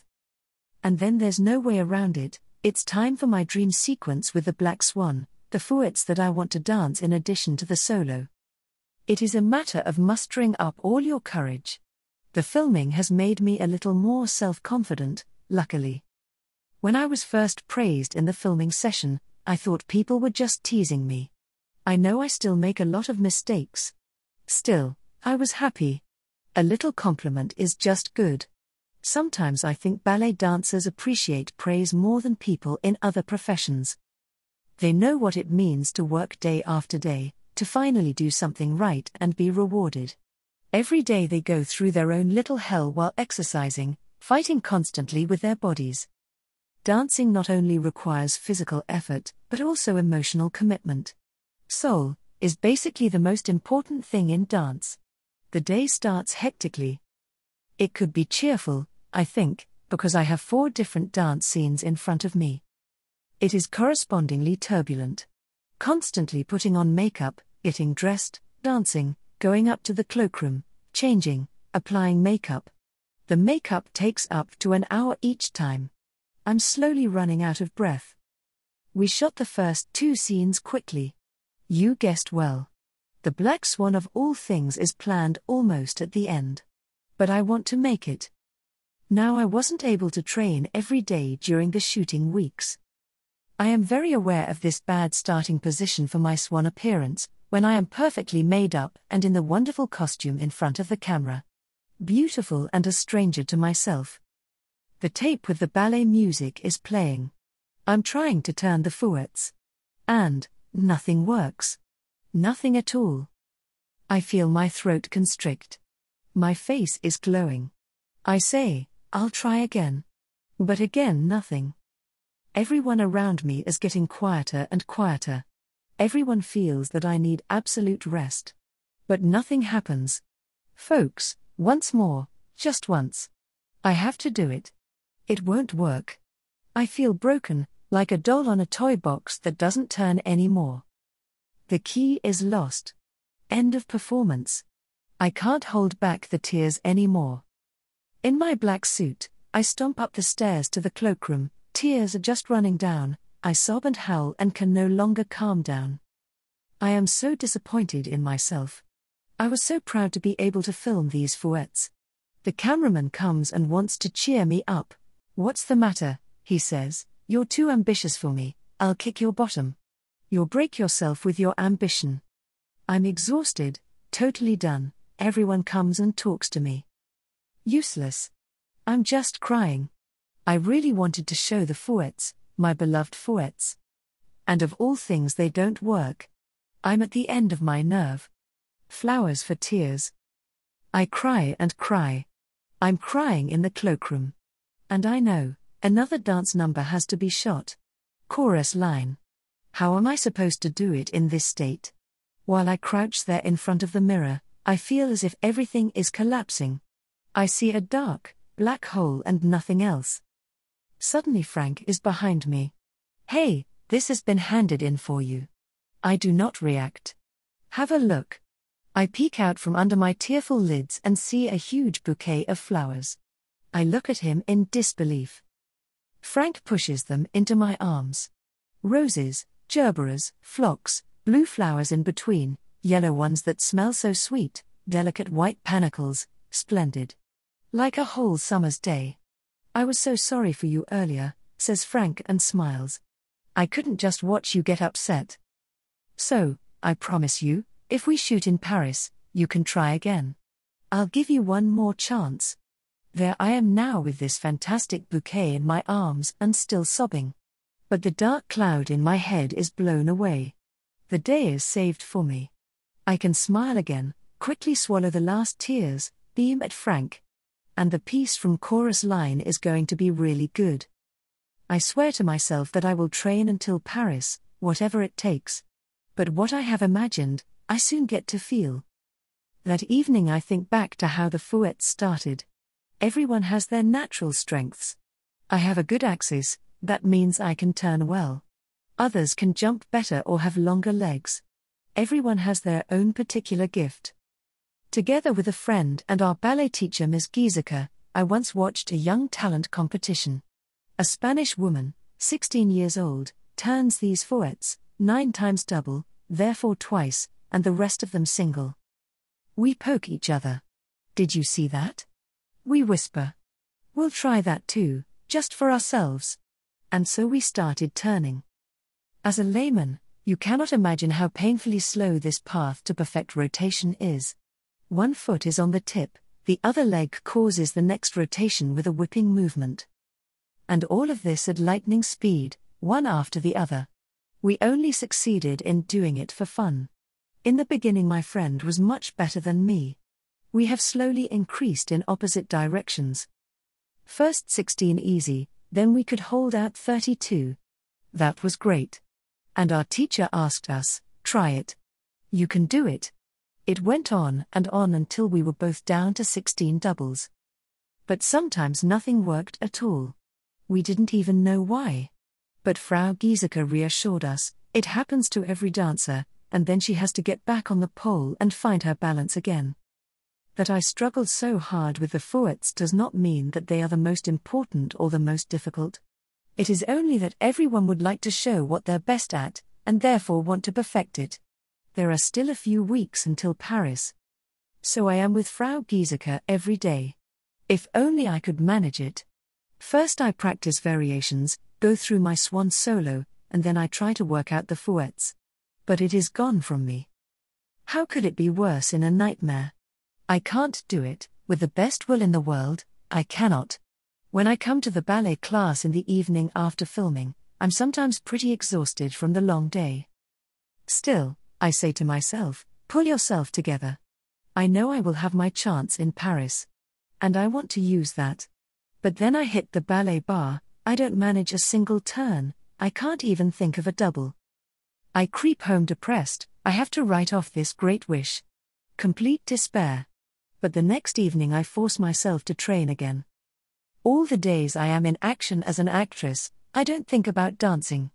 I'm starting to feel different, the body tension that is necessary for dancing disappears, like on vacation, when I'm not exercising. I'm getting bigger. Typical. When I'm stressed, I eat too much. But even when I'm very happy, I eat more than usual. All of this changes my body. Getting back into this dance tension is a fight against myself. The others are always so ambitious. If they can't do something, they stand in the ballet room and practice and practice. I never actually. On vacation I had to force myself to do my foot exercises. Because my feet have always been my biggest problem. And now? What about me? For the first time I feel something like professional ambition. I have no shooting on Saturdays and Sundays. Getting myself up to work out in the morning takes some effort. It's as if a little man sits inside me that scares me and drives me, although I don't have the slightest desire. If you don't train now, don't use every second, you won't be able to dance. It is particularly bad for me on a day when we are filming in the English garden. Beautiful weather. We're done for the day. Now I would like to stay here, I'd love to sunbathe, and cycle home in the evening. But I know, I have to see Frau Giesecke. A helpless rage rises within me.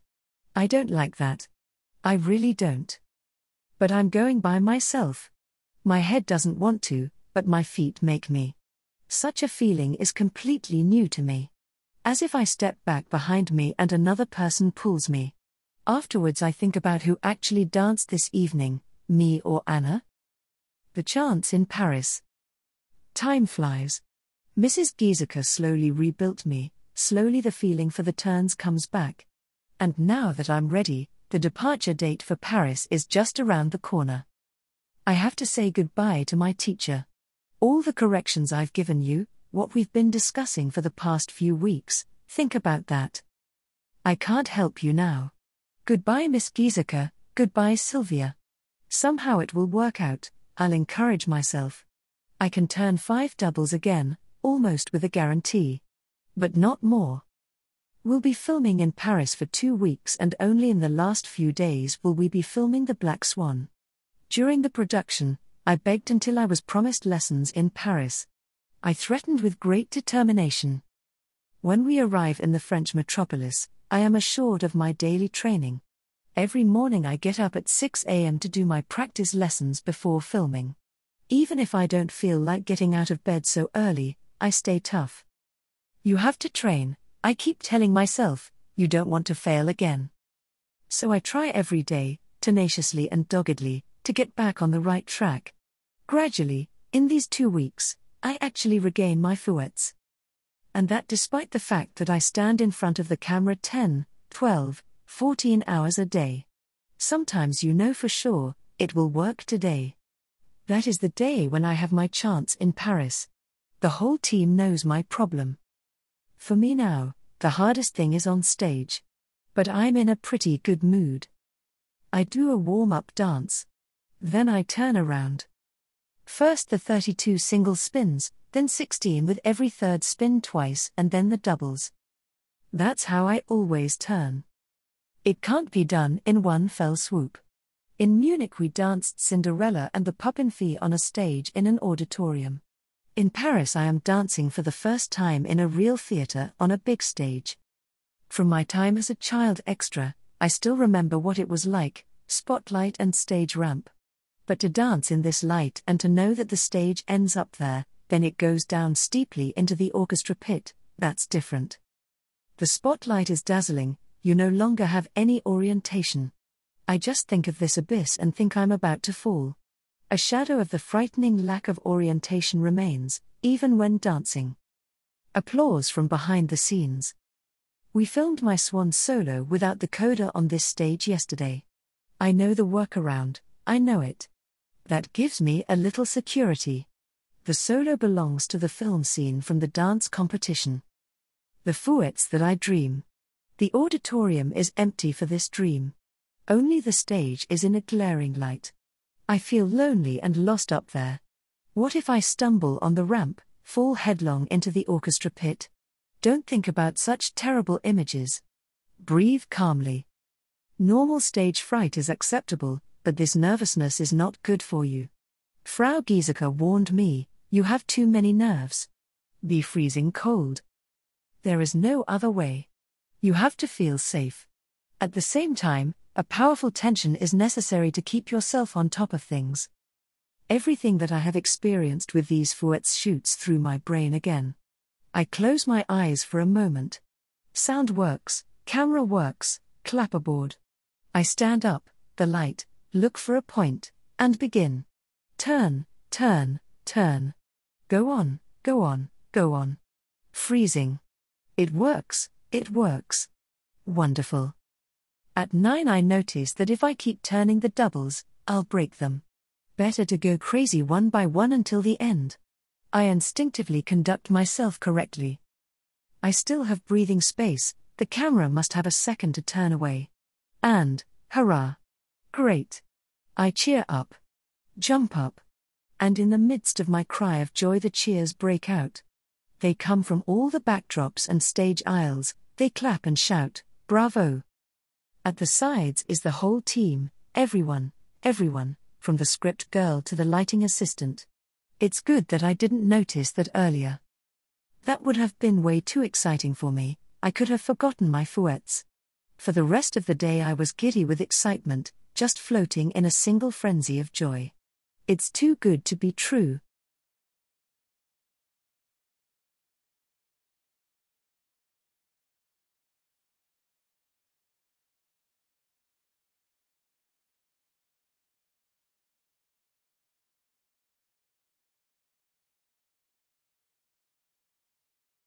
The dream is over? My Miss Giesecke will help me.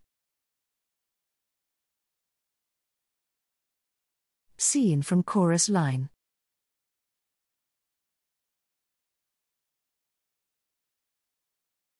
Maximum concentration, the Black Swan.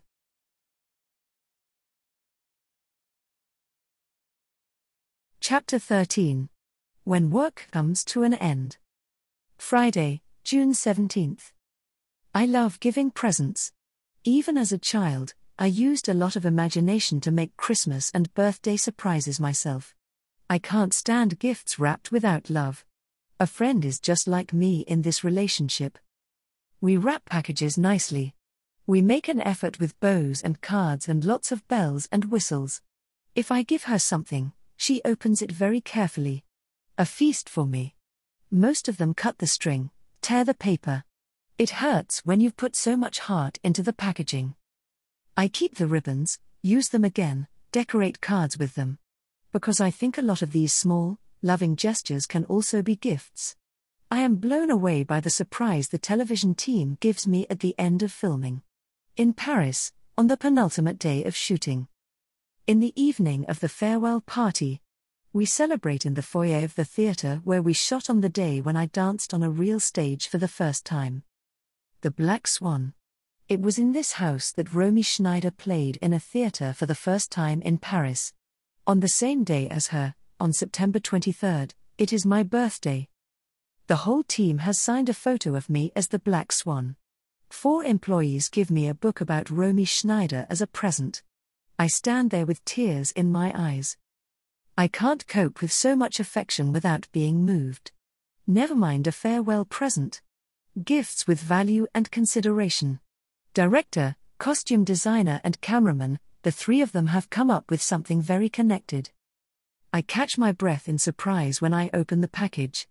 A fan. Original French, from 1860, with a certificate, from a Parisian antique shop. A card to go with it, whenever you need fresh air, fan yourself with it. We thank you. Without you, the film would not have been possible. You're Frank, you're Peter, and you're Moni. There is a scene in the film in which Anna is dancing and the fan slips out of her hand. I used my own for the film. You can see me dancing, cut, and a few seconds the flying fan in the air. To film that, it had to be thrown a couple of times. In doing so, it broke off on one side. Without telling anyone, I was actually angry with myself. It was stupid of me to bring my own fan. And now this treasure as a consolation. Producer Bernd Burgermeister shows up with a package. It's wrapped up so nicely that I announce, I'll only open that in Munich. One after the other comes up to me and urges, just open it up. Why? Yes, he's waiting for it, he'd definitely be happy, he just doesn't say anything. So I unwrap it. Oh my God. The dream dress. A breath of fluttering fabric. The dress from the dream sequence. I raved about it, and even flirted with buying it myself. You can't count to 10 as quickly as I change my clothes. I spend the rest of the evening on pink clouds, in this chiffon dream. Dizzy with happiness. At night, in the hotel bed, I read the card again that Bernd Burgermeister put in my dress box. I had not expected such sensitive sentences from a man in the tough film business. Dear Silvia, when a job like this comes to an end, the relief of having mastered a great task mixes with a little sadness from the worry that something very exciting could remain a singular once-in-a-lifetime experience. Enjoy the relief, overcome the sadness in believing in your talent, and accept with this souvenir gift, my thanks and all of our admiration and respect for the strength and personality that you have put into this, Anna. Your Bernd Burgermeister. The secret of success. The next morning we shoot the scene with the toothache on the street by the River Seine. Me in a black swan tutu, full makeup. For the last time the director says, thank you, that's it. The team says goodbye. With tears. Again I get presents. Can't believe it. Everything was so great last night. I'm standing on the sidewalk in costume, cars and people around, the makeup is running out because tears are running down my cheeks. I can't say anything more. Every time someone hugs me goodbye, I sob again. The good time is over. The prop master pushes the pink ribbon into my hand, which was my lucky charm in the film, along with rosin in its raw form. Like stones made of wax, in different colors. So far I only knew that as a powder. In the ballet hall you rub the soles of your shoes with it so as not to slip. The makeup artist decorated the film certificate Anna received after the dance competition in Paris with a palette of brush, powder puff, blush and lipstick. I drive back to Munich with a suitcase full of presents. In my heart is the affection I have for all of them. I believe that the secret of television success can also be read from these gifts. Everyone worked with so much love and dedication that the spark jumped over to the audience. They trusted the story because it was told with honest responsibility. If the team had been different, they wouldn't have gotten so much out of me either. I just can't get along with people I don't like for whatever reason. With people who only pretend to be something, and are not really themselves, I am not relaxed and spontaneous. I withdraw into my snail shell, like back in school when my father jokingly called me a snail. In ballet, in school, everywhere you meet teachers or trainers who don't tell you straight to your face, you are terribly bad today. No, they put on a sweet, sour face and say, today was not what I had imagined, all right. At the same moment I close like an oyster. I get scared. I can take a harsh word, but not dishonest speeches. The team, it was like a big family. A lot of people say that about their group, but it was true for us. Especially when something like this is emphasized, the opposite often happens behind the scenes. Because if you harmonize with each other, you don't have to yell with great fanfare, you feel it and act accordingly. If a girl like me, shy in dealing with people, has changed so much and has become more self-confident, that must mean something. Doesn't it? Warning, the end. Whenever I raved about how beautiful everything was during filming, I was always warned, be careful not to fall into a hole when it's all over. I listened to these warnings because I knew myself, if a vacation was over, I became very sad. We didn't see any more the people we had met. The silence at home was overwhelming. So I knew even before the film was over, I'll feel bad afterwards. I made up my mind to take care of myself. Sunday. Back in Munich. I put my suitcase in my room and sit on it, and know that no one will pick me up tomorrow morning. That is bitter. So there it is. The whole. It's good that I have a visitor the next day, otherwise I would really slide into a depressive phase. And I'm looking forward to what's next. Training again. The series on television. Invitations to TV shows. Because many of the team live in Munich, that numb feeling cannot spread, they are gone forever. If you have problems, call, come over, they offered me. The certainty that they are attainable is very helpful to me. I make a commitment with myself, as long as I'm doing something, I want to enjoy it. In this job in particular, everything can be over so quickly. If you go to work in the bank in the morning, one day usually remains the same as the other. Things go up and down in the artist professions. But if you kept thinking about it, you could no longer concentrate on your work. Gold for Anna. Curious, I got a gold record for My Love is a Tango, and I sang no note. The singer is Guillermo Marchena. Of course, a gold record also went to him. But the record company gave me the same award, because they believed the video also sold the song. This tango is a dance scene that was extracted from the film. We didn't shoot a video.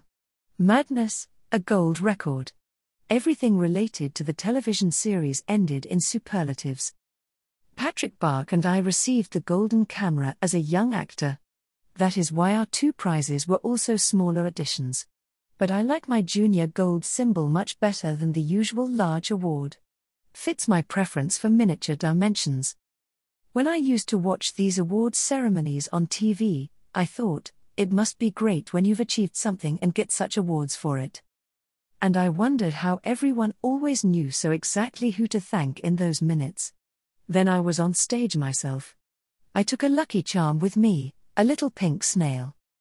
She helped me to make a personal introduction to my words of thanks. At school, she didn't help me much, but for a few months now, she has only leased me happiness. Then I listed the people without whom I wouldn't be up here. Was there a girl in any living room who wondered how I had all the names ready at that moment? But I was pretty excited. At the same time, it was fun. It was a kind of nice nervousness. I tied the pink snail to the camera and carried both of them around with me for most of the evening. In my room, the Golden Camera has a place of honor. A matter of honor. Autograph sessions. As a child extra, I had my autograph book. I caught signatures in the singers' dressing rooms. Later on with Soko. I only got autographs when I took part myself. Otherwise not.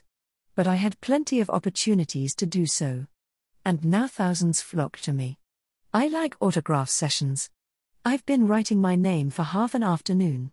Even if I was only meant to be there for an hour. Won't your arm get lame? I am asked sometimes. But I think to myself, they line up for you. If someone is at the back of the line and it's finally their turn, I can't pack the pen away, just because my time is up. Only once did autograph collectors come away empty-handed. That was in Beirut. So many had gathered in and in front of the bookstore on the market square that the crowd had to be dispersed. One girl had already passed out from claustrophobia. Armed with a megaphone, like a film director on the set, I stood in a window on the first floor and said goodbye to my fans, for better or worse. The autograph session fell flat. As a consolation, I was given a private tour of the beautiful Baroque Margraville Opera House. So at least once I was able to stand on the stage on which I had danced in the television series. That means indirectly. The group of 4 white swans, used for the long shot, was filmed here. Without me, however. And so it comes full circle, the journalist helping me write this diary lives in this city. And here is the final version of my book. During this time between the 2 Anna films, I'm a little tired of the hype about myself. If I actually want to train, it doesn't work because I have to jet to the next TV show. I feel cheated somehow. The other young dancers train at ballet school, while I only sit around in hotels, in television studios. Waiting. Answering questions for the 100th time. Then I am also in the mood in which questions about my private life particularly annoy me. Film finished, Frank Strecker and I are happy. Last day of shooting in Paris.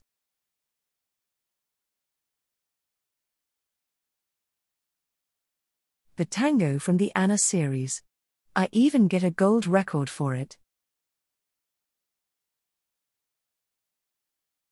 I used to just want to dance, no audience, neither criticism nor success. Now I write thousands of autographs and collect boxes full of fan mail. Chapter 14. Letters from Strangers. Monday, June 20th. I would never have thought it possible that so many people would write to me, of all ages.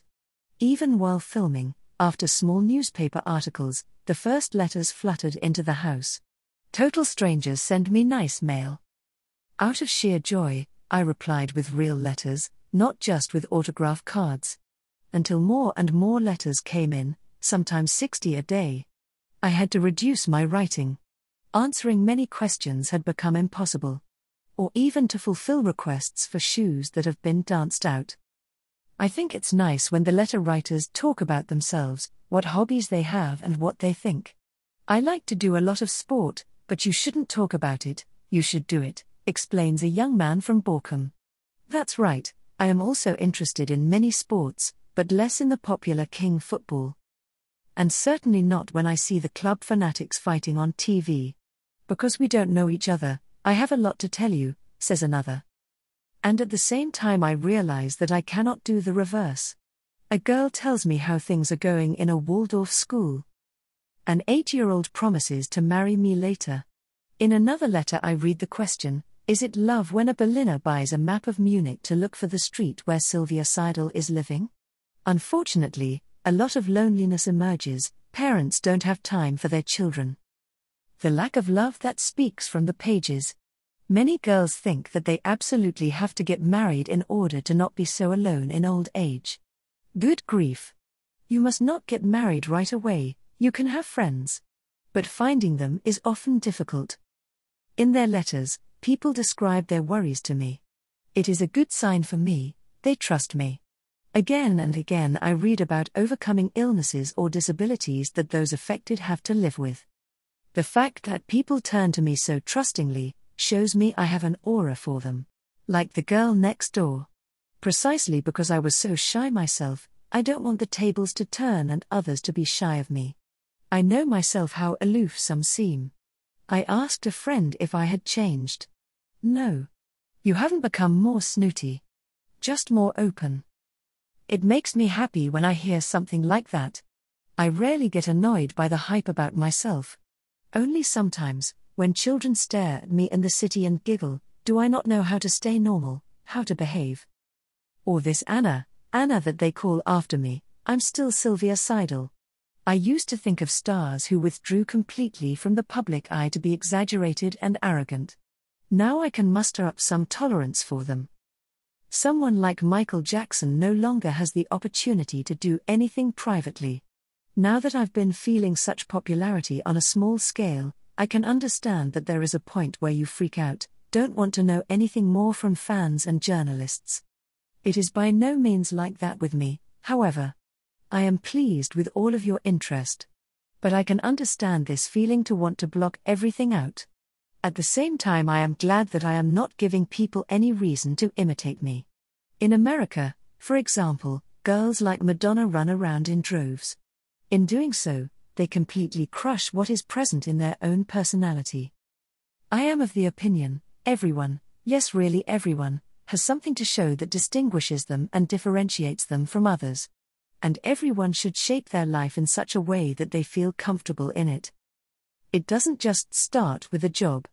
You have to find out what you really want, what you are gifted for. And then what you do should be done with commitment. Few jobs are really such that one cannot find a trace of pleasure in them. If, for example, a saleswoman feels like doing her job, she will serve and advise customers as and when required. Then the people are nice and sometimes compliment her. She is happy, and the next time she is perhaps even friendlier. And so it is a cycle that you can often determine yourself. At many workplaces. At least I think so. Individuality is expressed in the letters. No two are alike. Everyone has their own style. A 19-year-old musician wrote me a lengthy letter that took all night to write. Idiosyncratic, unmistakable, his writing, his language, his narrative. I had a lot of fun with the 12 pages of the letter. Then a 3-year-old whose mother wrote the letter. He really wanted to know from me why Anna climbed onto the truck when it was so dangerous. So I really had to decide on how to write a letter for him.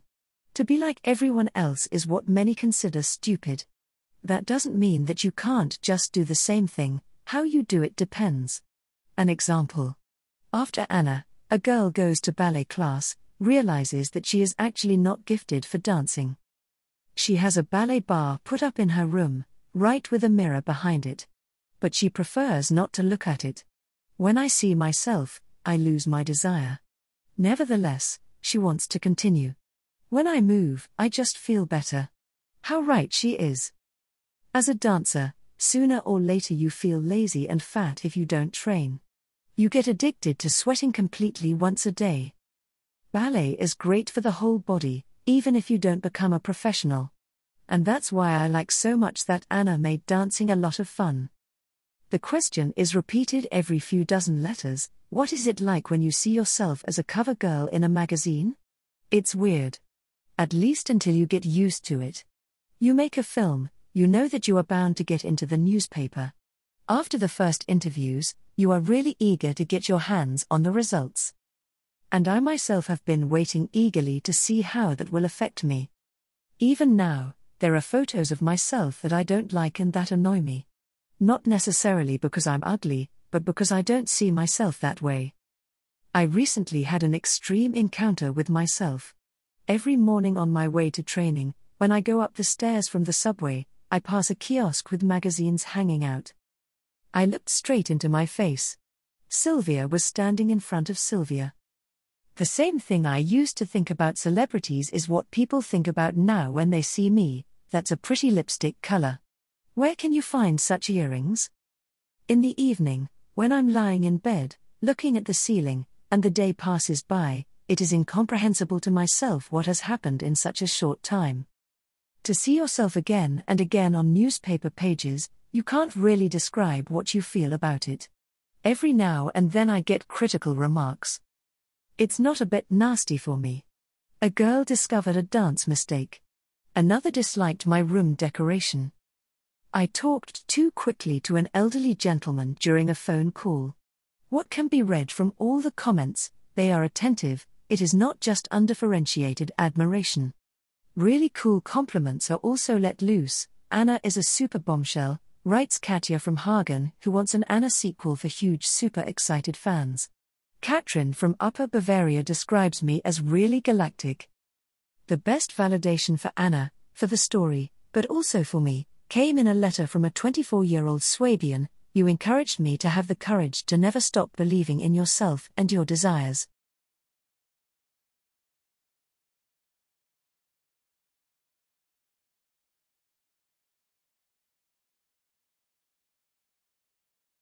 If I'm in a good mood, it rubs off on my surroundings. Good mood training is worth it. I like meadows. And earrings. On the cover photo for the book Anna Ballerina, I have some from my mother.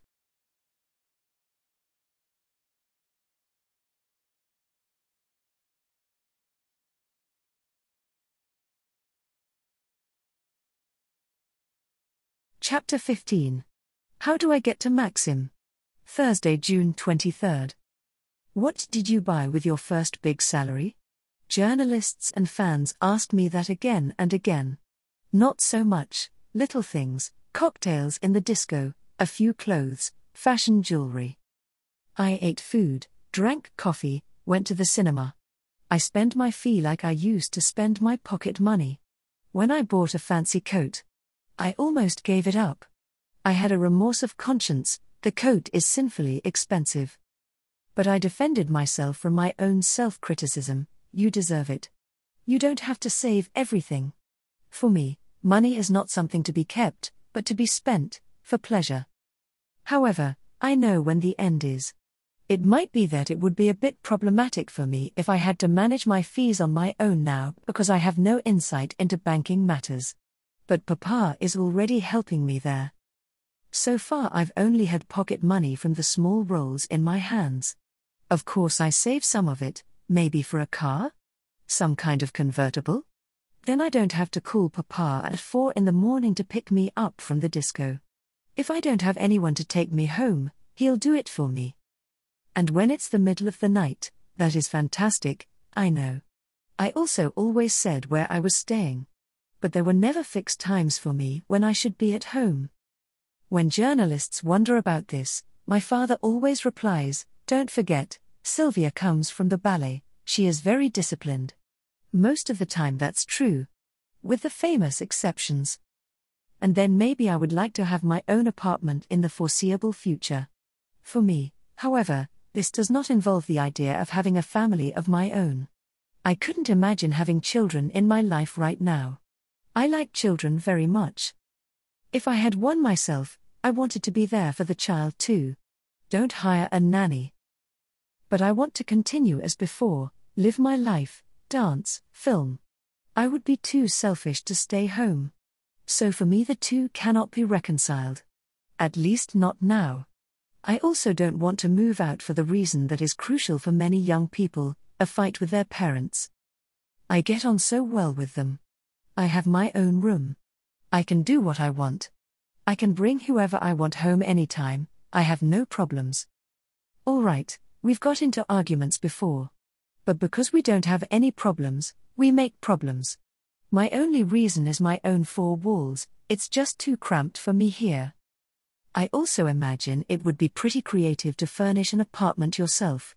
I have no secrets kept from my parents, but the feeling, my apartment, is just more adult. A surprise for the parents. With my first big fee, I really wanted to do something crazy.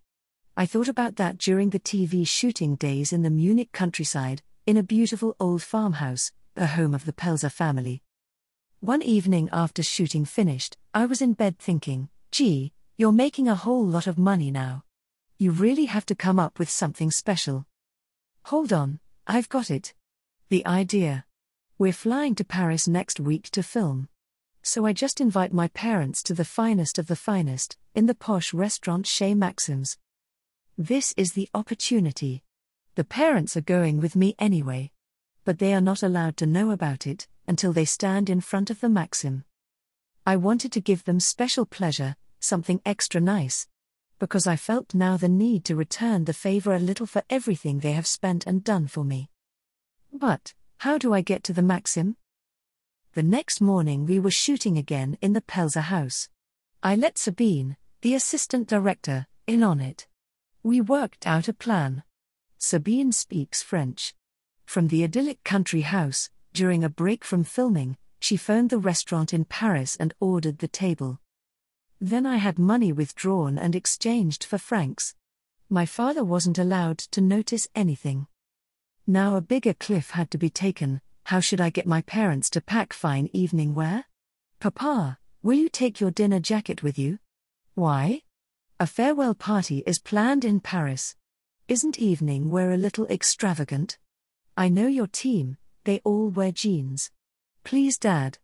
Mama, the evening dress, now put it in the suitcase. The first catastrophe loomed that evening. The surprise was almost burst already. We met with the team. Papa talked to the producer about the farewell party. He didn't know anything. At home, my father announced with a beam, you see, when a party is going on, it just gets very casual. And with great determination he wanted to take the evening clothes out of the suitcase again. I was in a panic. No, this should be a surprise for us, they can't tell you that. Pack it up again. Paris. The first evening. The table was reserved in the Maxim. Sabine secretly called me a cab. I ran into my parents' room. Come on, get well dressed and made up. There will be an elegant celebration today, organized by the production department. Again the struggle for clothes continued. Isn't this dinner jacket and long dress too grand? No, definitely not. I can only advise you, dress up. I go back to my room and change. Then Mum knocked. Hey, Dad says, are you planning something with us? Are you going to spend your money on us? She smelled something. Oh no. I was almost at the end of my wits. I had thought everything up so excitingly. I reassured my mum, I'm telling you, it is a celebration by the team. I can only pass on what I've been told. Finally, the parents have dressed up. At the reception they said, taxi is coming soon. At that moment, 2 of the team met us, in work clothes, with jeans. My parents say, are you both not going? My heart pounded in my pants. But they both switched on immediately. The whole team knew by now, we just have to change. I gave the taxi driver a slip of paper with the address. He asked, where to? And he read the address aloud. I made a sign to the driver, shh, don't say the name. Oh, my nerves. We stopped in front of the Maxim. A liveried man pulled open the car door. You are my guests today. My parents were amazed. We entered, and the receptionist was already heading towards us. Here, please, Miss Seidel. What an evening. The restaurant so beautiful, in Art Nouveau style. Parents overwhelmed by the concept. The food is excellent. We dined for a long time in the Maxim, feasted on delicious food, tasted fine wines, a sip of champagne. Then we walked to the Place de la Concorde on the mild summer night. What an experience! To have the opportunity to be in Maxim once, why not enjoy these things when you have the money? I can also live very simply. I then enjoy what I observe, what I experience, it doesn't have to cost anything. When we don't go away in summer, but I'm sitting in a sidewalk cafe with a cappuccino in front of me, then I remember vacation weeks in Italy. And I'm the happiest person in the middle of Munich.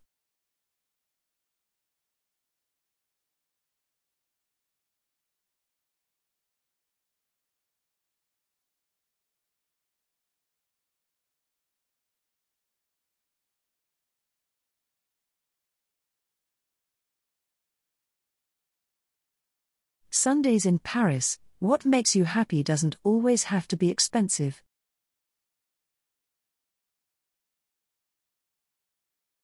Chapter 16.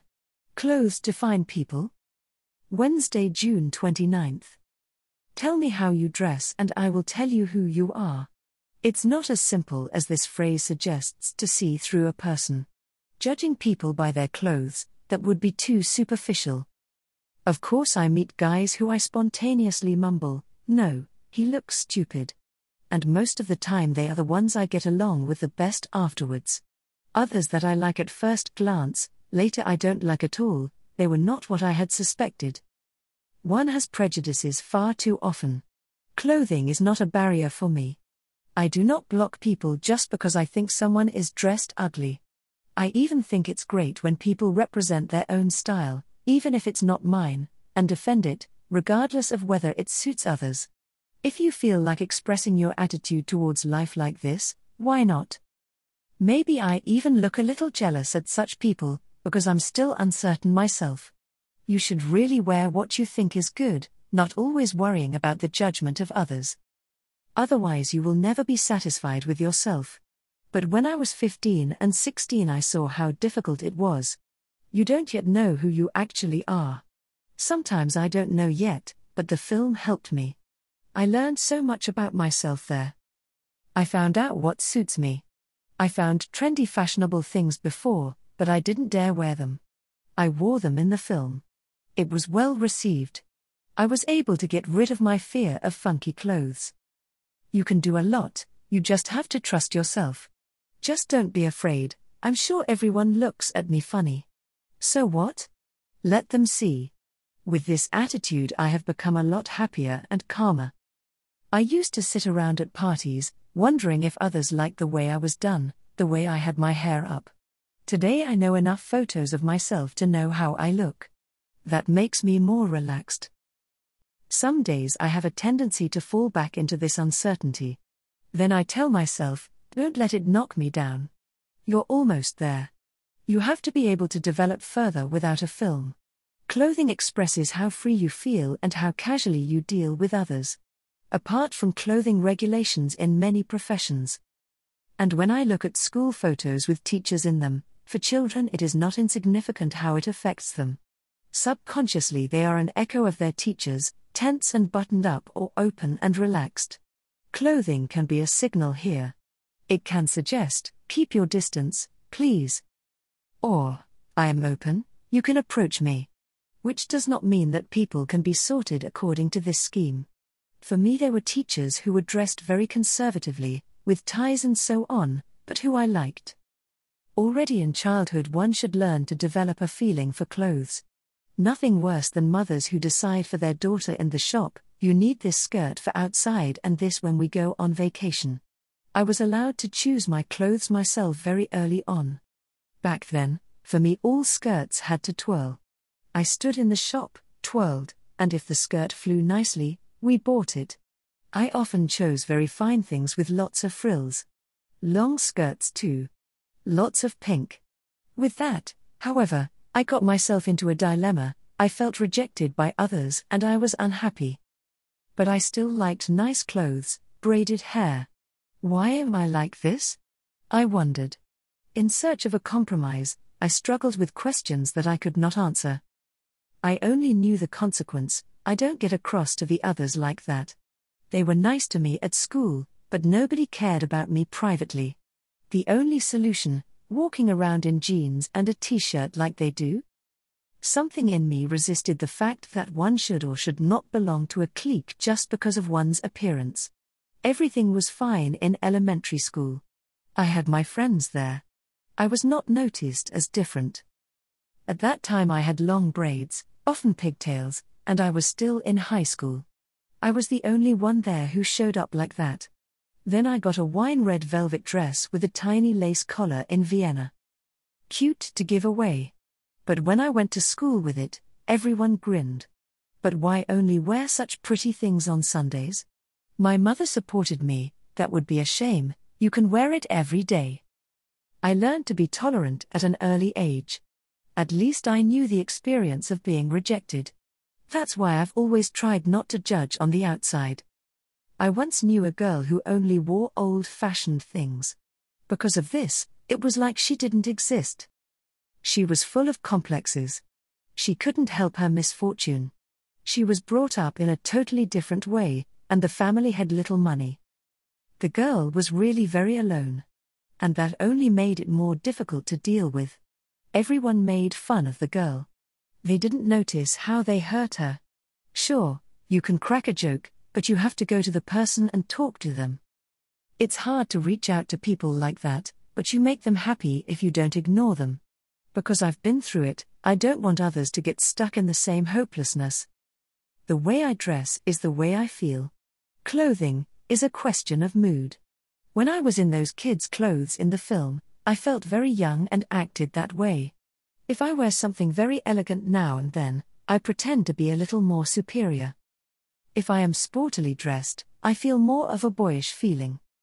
When I go out and don't have anything prepared, I think about how I could feel comfortable there.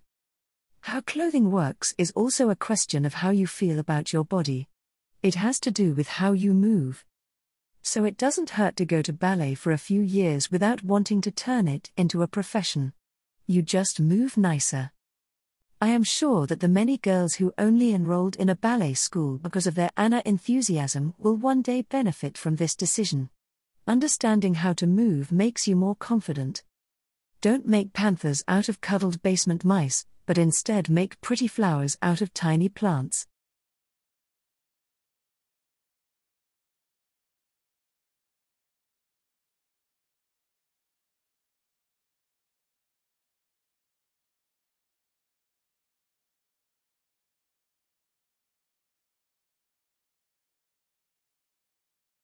Strolling through town with a friend, does the sweater suit me? Would that be something for my earring collection?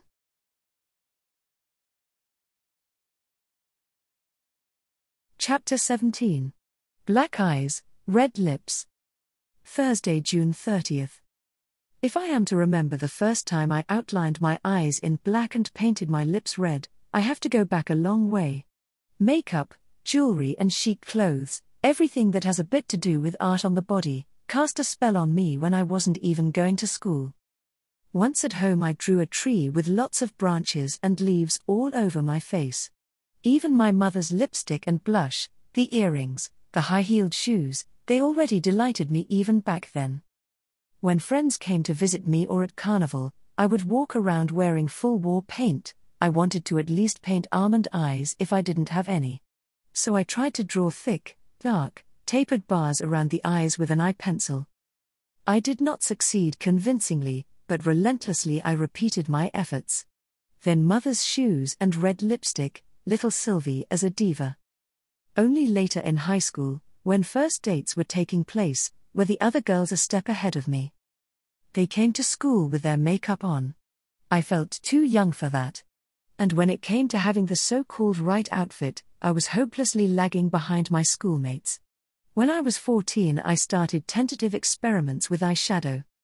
Sometimes white, sometimes blue, also a little coal. I felt daring. Then I discovered how much more expressive my eyes looked with mascara. Since then, my eyelashes have been dark when I leave the house. Women with skillful makeup, pictures of people with makeup, that already fascinated me as a child. I wish I would look this great one day. I never felt the need to appear as an ugly monster. Rather, I used makeup comically. But best of all, beautiful and very feminine. So how devastating was my first picture in the newspaper for me. Test shots were made before shooting began. I had makeup for every film scene, when I was 13, a year later, 2 or 3 years later, and finally when I was 17. This selection was available to the reporter, and what did he choose? Me as a little girl. I was embarrassed. When I had dreamed of being featured in a newspaper, I wanted to look great there. And now this. I was 17 and had to let myself be trimmed down and sold as just a kid. Terrible. Makeup as a mask.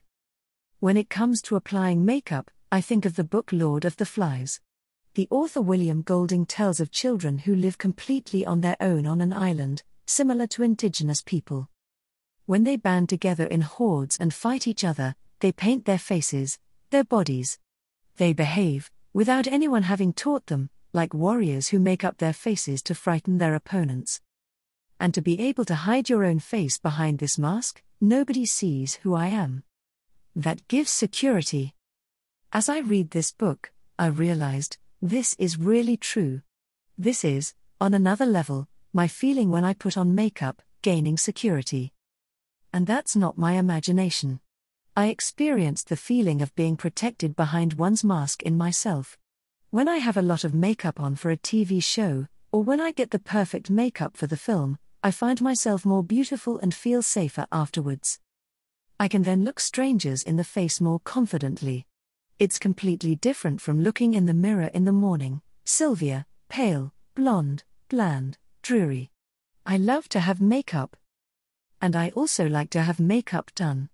I always stay very still in the mask, that's what the cloakroom is called, in which the performers in the theatre and film are made up by the makeup artist.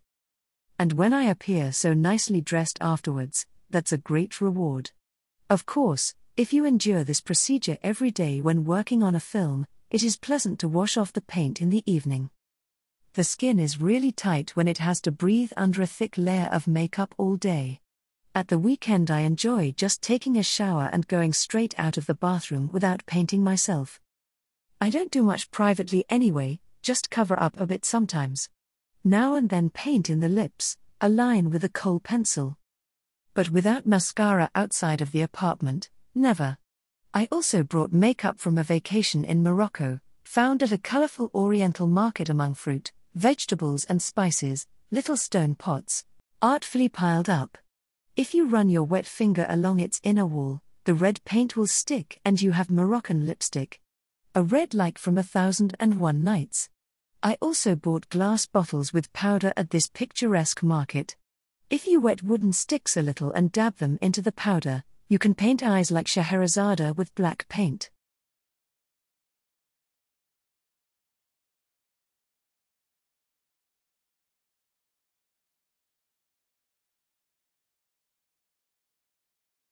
Chapter 18.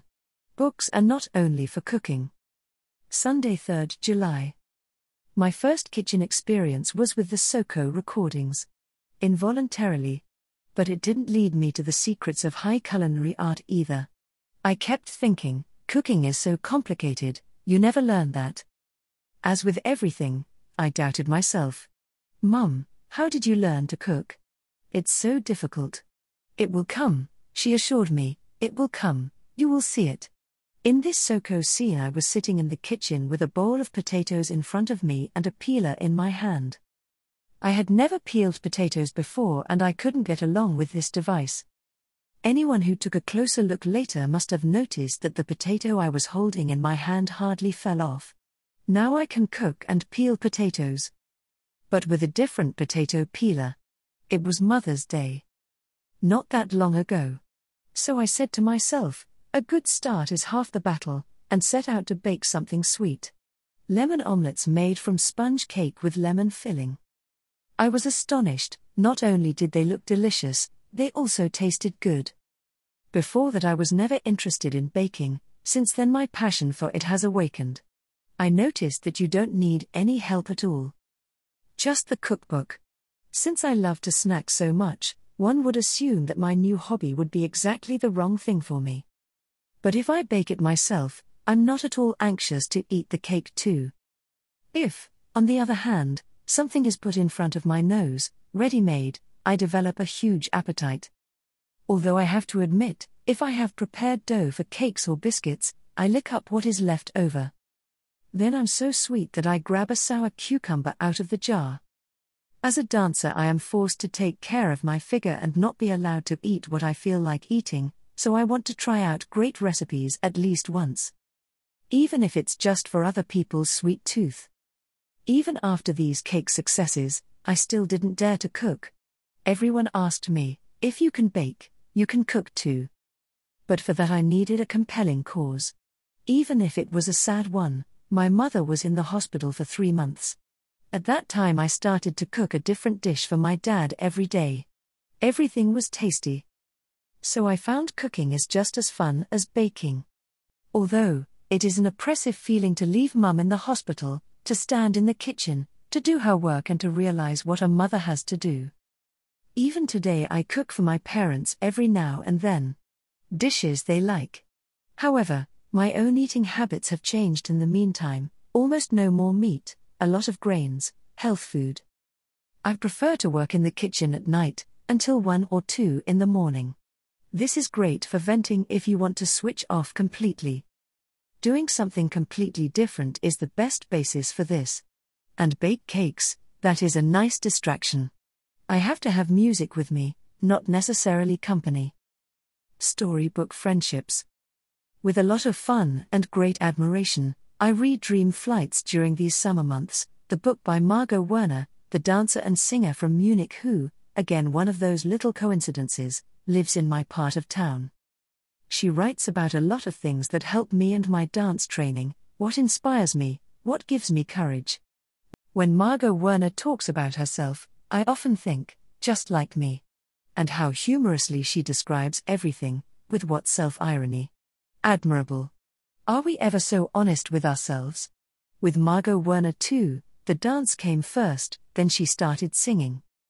Acting is coming up for me now, and I'm a little torn. Am I doing it right? What she says about ballet, about her feelings, her discomfort with it, all these truths give me something. Or what she says about the good relationship she has with her parents, who were always there for her. Similar to my parents. She also lived at home for a long time. She creates a very positive view of life. Especially because she made something out of everything. Good times, bad times, she got through it. As an aside, there is another parallel. This time to Beirut. Margot Werner, who has been going to the Beirut Festival for years, met Marie-Eloise Muller there, who helped write this book. Marie-Eloise talked to her about working on my diary, about me and my future. The performer affirms the trend that ballet films like Anna are triggering. They make a difference in young people, they motivate and encourage discussion about dance. Someone who has been to ballet is way ahead of others when it comes to living. She had a tip for me that I know how crucial it is to success: work hard, don't rest on your laurels and train every day. Unfortunately, I read very little. I think I should pick up more. But when I have free time, I prefer to do something. It's hard for me to sit and concentrate. I like to look in bookstores, buy books every now and then, but when do I start reading them? It takes time. When I overcome myself, the beginning usually seems difficult to me. Once I get inside the book, I can really read persistently. I have phases when I read for long nights in bed. Sometimes I am sad when a book is over and I have to get out of the story. I wish the characters existed and I could get to know them.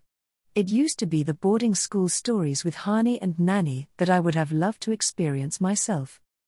The community that is conjured up there, ideal. I never wished for siblings when I think back on it. No. I have a half-brother, but we didn't grow up together. He's a lot older than me. I am already an aunt for 2 children. But I've dreamed of school classes that stick together, whatever may come. I wished for storybook friendships in which you go through thick and thin for each other. Similar to Eric Kastner's Flying Classroom. I have devoured stories in which children get along well. As already mentioned, Golding's Lord of the Flies is about children. A book that captivated me, that I still recommend. It is a hard book that shows what lies dormant in people, good and bad, and anyone can get the upper hand.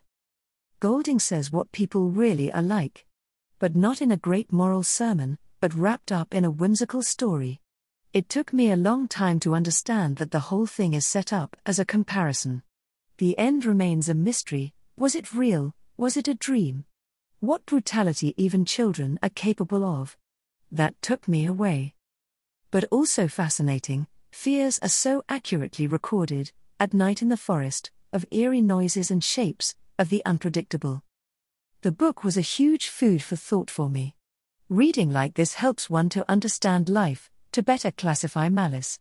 For example, when I have observed, even at school, how mean and selfish people can be.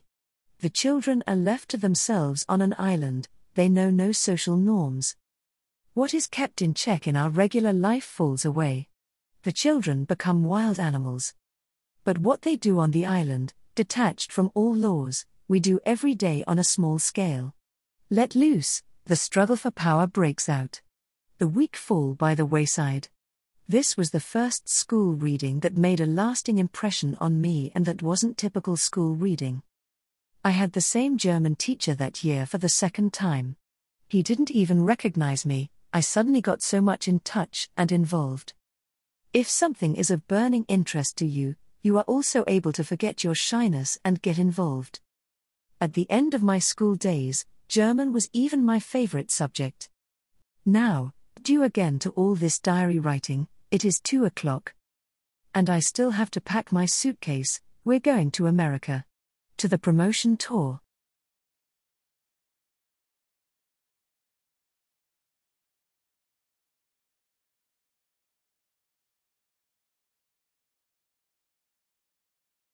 Typical me.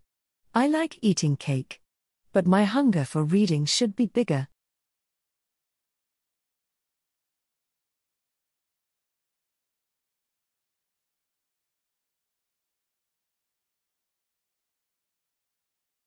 When I was at school, I only found the ideal friend, to whom you could tell everything, in books.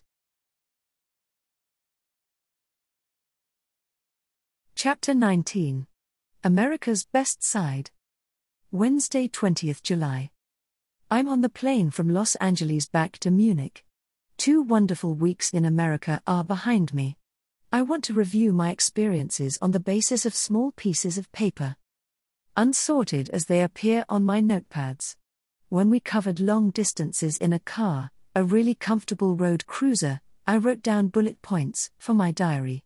And this is how it started. A German magazine invites me to a promotional tour through America. A week with photo ops and visits to Hollywood stars is planned. My parents will be with me. Afterwards, I want to spend a week in the USA with them. On the first day, barely arriving at the hotel in Beverly Hills, I was just waiting for the elevator. A lady spoke to me, "Aren't you Anna?" Well, if this isn't an American launch for Anna and me. As a child, I've been to America with my parents before, and I especially remember Disneyland. The idea of not going back to this children's paradise made my heart heavy at the time. I was sure that I would never see these dreams come true, this fairytale land like something out of a theater, again in my life.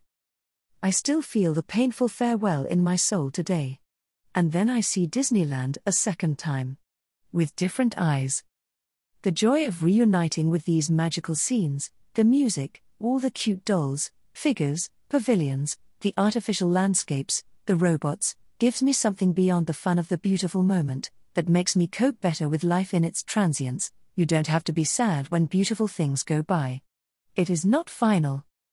And if you can experience it a second time like me, you carry it as an image that belongs to you, that no one can steal from you. Stars and fun. The work begins. A photo with Don Johnson from the TV series Miami Vice is planned. However, we couldn't make an appointment with him.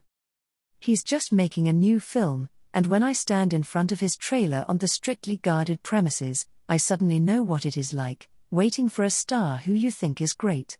A completely unfamiliar situation for me. My heart pounds up to my neck. The door opens, Don Johnson. He actually writes me an autograph slip. I also tell him that I am filming in Germany. Good luck. Bye. I'm relieved, he wasn't the slightest bit dismissive. My excitement was worth it. We are registered with the other Hollywood stars. We are expected. The chat is relaxed and happy. Mostly with Ken Kercheval, who plays Cliff Barnes in Dallas. He even gives me good advice on acting. He is interested in anything that concerns me. He's very personable. Shari Belafonte, the coffee brown beauty from the hotel series, compliments my skin on our visit. Unique, like porcelain. Thank you, Shari. We're having a garden reception at Dudley Moore's. I get to know his doppelganger, a wax figure. We talk about comedy. Situational comedy in everyday life. I can have a lot of fun there. But clowns in the circus, I don't usually find them funny. I have a lot of fun in the Universal Studios. Being photographed with King Kong is a hit in Hollywood. The next day I put on a tutu. The photo really looks like something out of an old film. My self-rolled curls last for hours after the photo appointment, longer than the ones that star hairdresser Josa Eber conjures up for me. His are of course much nicer. My appointment with this hair artist, Liz Taylor's hairdresser, seems like a movie scene. We're waiting in the salon. A classy joint. What elegant customers rush past us. And we, Mum and me, so small and puny. But then, the appearance of the master himself. And where is he floating, and where does he float, distributing 1,000 compliments in all directions? To us. The faces all around are Hollywood style. So my head under famous hands. And the tip of my feet on prominent ground. The next day, I train in the Dupree Dance Academy, where Shirley MacLaine also danced her grace. Fatah Mirage. On this trip I get an idea for the first time how deceptive a Fatah Mirage can be. As we steer through the desert, a surface of water suddenly spreads in front of us. 2 boats on it. The next moment, the lake melts into sand. I turn around, there are only 2 poles left. They were the boats. I think I will never understand how a mirage can create such a perfect illusion. Whole cities have appeared to some people. Once we took a break on a road where trucks and tankers thunder past. And at the same moment 2 trains rattle. In the opposite direction, to the right and left of the street. It's a noise and dust that blows and doesn't stop. The trucks on the road and the endless trains on the rails, huge, big and dirty. And in between I stand and have a feeling of daring freedom in my stomach. I look at the trains, then I get a milkshake. Life is wonderful. Off to Las Vegas. On the way we also visit a western town. It's hard work. In the car, the air conditioning ensures tolerable temperatures. But when we get out, I have the feeling that the air is unbearable, like inside an oven. The western town lies on a hill. You can reach it via many steps. Dead silence everywhere. Not even bird calls. No tourists. I feel sorry for the sellers in the little souvenir shops who stay here so isolated from the world. Climbing stairs, and the sun burns relentlessly. Mother is white as chalk. She can't stand the heat. I turn around with her. I fear for her. I'm really scared. She recovers, thank God, on the road. Las Vegas. In the hotel. A city of its own. With thousands of rooms, escalators, boutiques. It is teeming with people. Like in a department store. We're in the middle of all this, sweaty and dull from driving through the heat. A meeting in the hotel lobby cheers me up. 2 little boys, from Bern, as it turns out, ask me in pithy Schweizer German, "Are you not Silvia?" "Yes, how did you recognize me?" "You just look like Silvia. I wrote to you too." It's like that everywhere. In Disneyland, it's her, it's her. At an ice cream stand, I'm proud that I recognized you here. We're in the middle of all this, sweaty and dull from driving through the heat. A meeting in the hotel lobby cheers me up. 2 little boys, from Bern, as it turns out, ask me in pithy Schweizer German, "Are you not Silvia?" "Yes, how did you recognize me?" "You just look like Silvia. I wrote to you too." It's like that everywhere. In Disneyland, it's her, it's her. At an ice cream stand, I'm proud that I recognized you here.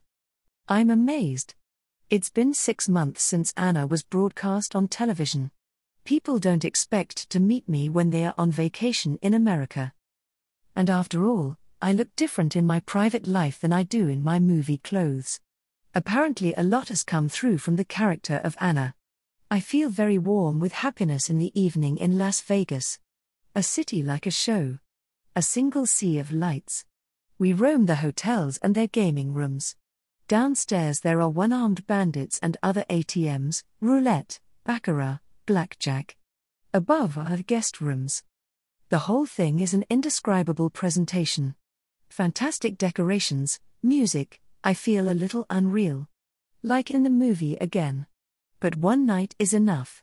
In addition, my feet were sore, I wanted to stroll through the gambling den and put on my highest quality shoes. At breakfast the scene is again as kitsch can be. Souvenir sellers meander between the tables and offer flashy kitsch. Money makes the world go round. Las Vegas is like a sponge that sucks up money. In the windmill forest. We're leaving for San Francisco. The desert is slowly turning into a nature park. Before the vegetation sets in again, a strange landscape appears in front of us, with a forest made up of nothing but windmills. Reminds me of Don Quixote. It's wind turbines for energy supply. White masts with circles, wheels, crosses, wings. The hills are full of it. Hundreds of them rise delicately and narrowly into the area, turning in unison. This forest of poles is constantly in motion. Strange and incredibly beautiful. And further on. Right through the nature reserve. The gasoline is running out. An uneasy mood. Far and wide there are no houses to be seen. Just forest, forest, forest. No gas station. The area, it's as if it were deserted. Even my father, who does not get upset quickly, admits, "Now I'm getting queasy. We'll make it with the last drop of fuel." Up to a small hotel. The anxious tension from earlier gives way to silly relaxation. I always think it's funny, here we are with all our suitcases, like on a trip around the world. And this time especially, a bag over the shoulder, second bag, suitcase on the right, suitcase on the left. I put my load down 10 times over before I even get to the lift. I always have to take a break from laughing. And then to San Francisco. We drive over this giant bridge, the Golden Gate Bridge, cars, water, land in the middle, high-rise buildings. This is how the fatal mirage of a city could work. I get goosebumps. Not because of the idea that Frisco could melt into nothing. It's just a lot cooler than we thought. I didn't expect the city to be so mountainous. The cars park at an alarming angle on the streets. I'm afraid the first one is about to slip down and all the rest will tumble behind. I'm excited about some of the residential areas. Buildings are very individual here. Everyone has their own style. The city villas are like little fairy tale castles, spooky and playful bay windows, bars and stairs lead to the next apartment. The last day again in Los Angeles. Shopping centers, very exclusive, are on our program. Relax. Swim a little in the pool. Flight home. My dream flight. We have been in the air for hours. I look through the window at the clouds. What does it seem to me to be particularly typical of America? I think about it, everything there is big and far apart. I look at the few photos that I was allowed to take with me from the America tour. My dream flight is there, a shot of a split jump, taken on the beach in Los Angeles. I'm barefoot, all in pink, in the sand, by the sea, in front of the setting sun. The way I laugh there, so happy and full of energy, I felt the same. It is one of the most beautiful photos I have ever seen of myself.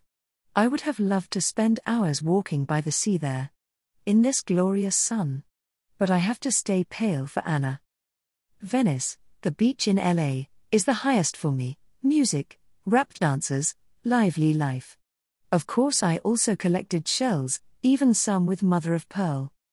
And on some there are ridge deposits. Like bizarre mini architectures. The American photos of me are reflections of my on-the-go mood. Photos are not just photos. I find it exciting. Does the photographer see me as I feel? What do I find out about myself from the pictures? The steward comes and brings something to drink. He bends over to me. Will you come back to our living room for Christmas this year? I am quite astonished. No, not like that. Oh, then it will be a boring Christmas. He is disappointed. I tell him that he can still see me nevertheless, in the cinema. As a child, I lost my heart to Disneyland.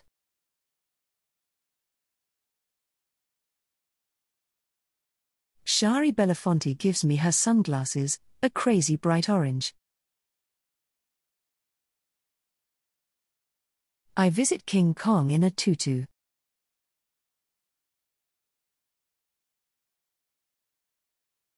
Snapshots from America, street party with horses.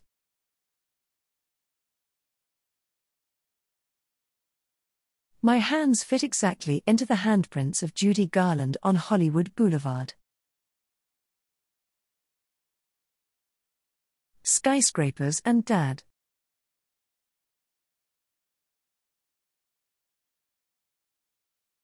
Photo at Universal Studios.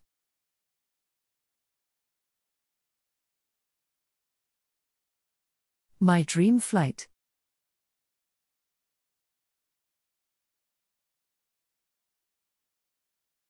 Chapter 20. Munich, my city. Saturday, July 30th. I like lively cities. Like LA, London or Paris. But I have grown fond of the city in which I grew up, my Munich. I would be heartbroken if I had to live in a city that seems cold and unwelcoming to me. For me, a city is as vital as my room. I have to feel comfortable there in order to be creative. We live in Harleking, a district of Munich that still has beautiful old corners. As a child, I loved going on a voyage of discovery here. Back then there were meadows with daisies between the houses. Thick hedges of lilac that I secretly stole for my mother. Because I knew how much she loves this scent. I got to know Germany better through the autograph sessions, especially its cities. But nothing beats Munich. It is an extremely personal city, cozy and enjoyable. There, Like everywhere else, there are quarters that are not exactly inviting. I wouldn't choose our apartment building, right on the street, either, if I had a choice. Besides, I like this area between the districts of Giesing and Harleching. Here you will find old half-timbered houses and wooden balconies next to new construction units, mixed up and down, overgrown gardens with old picket fences, and around the corner again, small, neat town villas. On some sidewalks, grass sprouts between the stone slabs, almost a bit village-like. Where else do you have that in the middle of a big city? Typical for Munich, the beer gardens. Lilac hedges and chestnut trees shield them from the outside world. Nearby, on a busy street with bland blocks of flats, a sign hangs on the door of a butcher's shop when the weather is nice, beer garden open. You walk through the shop and stand under linden trees, old wobbly chairs and garden tables. Quiet. The world stays outside, city noise, dust, hectic rush, crowds in buses and trams. I hate subway stress. It makes me aggressive, especially when it's hot. And then just 2 minutes further, heavenly tranquility. The character of a landscape has much to do with the nature of the person who describes it, because we lose our heart to a landscape. I can also relax well in the English garden, in the Nymphenburg Park. When I stand at the top of the Fellernhalle and look down, I feel a bit like in Paris at the Champs-Élysées. I love to go shopping. Whether in the morning or in the evening, the pedestrian zone is full of life, people of all kinds, cafes, musicians, street painters. Given my preference for markets, of course I like the Victualienmarkt. All these exotic fruits. Coconuts, I really like them. And strawberries. Nearby are fields where you can pick strawberries yourself. Dad and I often brought them home in buckets in the summer. And then there was strawberry cake. Dance away frustration. A music tent is the attraction in Munich this summer. Power of the Night is the name of the program. Super music and lots of space in the tent to dance. I could let off steam there every night. I am in good condition, I am amazed at myself. My friends usually don't keep up with this pace. And I could dance forever. All frustration gone. I need that now and then. I like to go to the disco, after all, I'm not just the little elf who always floats. Actually, I would like to be there every evening. And home at 6 in the morning. But, dance training in London is just around the corner. I am almost afraid of myself. I quickly settle into a lazy meander, into this sweet idleness. Often I would rather live than work. Letting go, tempting and dangerous. I absolutely have to be aware of what it means to dance for 4 full weeks in a concentrated manner. I tell myself, Anna would have been nothing if you hadn't completely knelt down to work. It has to be the same again. Unfortunately, my shoulder has been hurting so much for days that I can't move my right arm at all. But no excuses, Silvia, the suitcases for London are already packed. Music as a stimulant. I can rely on music as a stimulant. The right music at the right moment lifts the mood. It starts in the morning. Most of the time I find it difficult to get out of bed because I go to bed late. I am a night owl and only really wake up in the evening. I come up with the best ideas when others have already completed their day. I let the clock radio wake me up. If the first thing I hear is something cool, I am immediately awake. The day is about to start differently. In general, when I am lame and sleepy, music. Or Bizet's Carmen, Ravel's Bolero, at a moment when I'm in a bad mood and don't know what to do. Guaranteed to help. For me, music means an attitude towards life. There has to be music. When I'm sick, music makes it easier for me to stay in bed. With music before going to sleep, I give myself a self-chosen ending point every day. And then I'm sure to dream more beautifully. When I get into the car, music on. On the plane with a Walkman in your ear, during takeoff and between the clouds, strong for takeoff. I used to be out and about a lot with the Walkman on my bike, today I still do, but only on safe routes. With a lot of traffic, it's just irresponsible. And it's also not much fun if you can't concentrate on either of them, neither on the traffic nor on the music. Sometimes delightful, to be somewhere where there are tons of people rummaging around. Plus music in the Walkman. And then watch people, how they move, how they talk to each other, gesticulate. As if it were a film that you can experience for yourself. A Walkman is useful when I can no longer stand the babble of people in the tram. If you don't crank it up, you won't disturb those around you. I think it's a shame that in some cities you are not allowed to ride buses and trains with a Walkman. At home I like the music loud, without headphones. Mum comes along and says I should turn it down, because of the neighbors. I realize that. I especially love music on the beach. The waves, the tones. White sand, blue sea, sun, everything makes me so happy. When rain envelops the coast in grey, music brings a touch of melancholy. When it thundered the other night, I put on a record with a very crazy sound. I sat in my room and watched the lightning and the trees swaying violently in the storm. For me, music from childhood had something to do with movement. As soon as I could walk, I was already in my mother's petticoat in front of the radio or the television, wiggling around and babbling, dance, dance. The petticoat, completely tattered, still exists. Mum actually wanted to throw it away. But I was so attached to it. When I went to ballet school, I gave real performances with friends at home. At the weekend they were often allowed to sleep here, and then we rehearsed something together. We put on makeup, dressed up, and wrote a program. We even crafted tickets. Our parents all had to ring the doorbell. We sold them tickets and finally pulled off our dance show. My room was always way too small. Sometimes we played theatre in the living room, pasted the cupboard as a background and turned everything upside down. Mum just rolled her eyes and let us have a go. My sense of classical music was probably stimulated by ballet.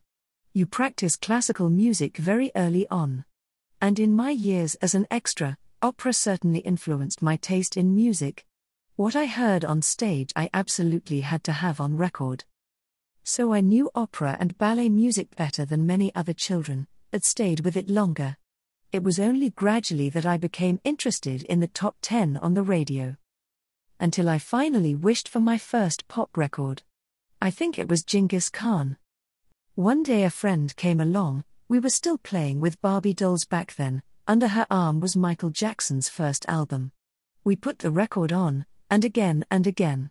So we crouched in my room, combed the hair of the Barbies, and listened to Michael Jackson. It can be eccentric.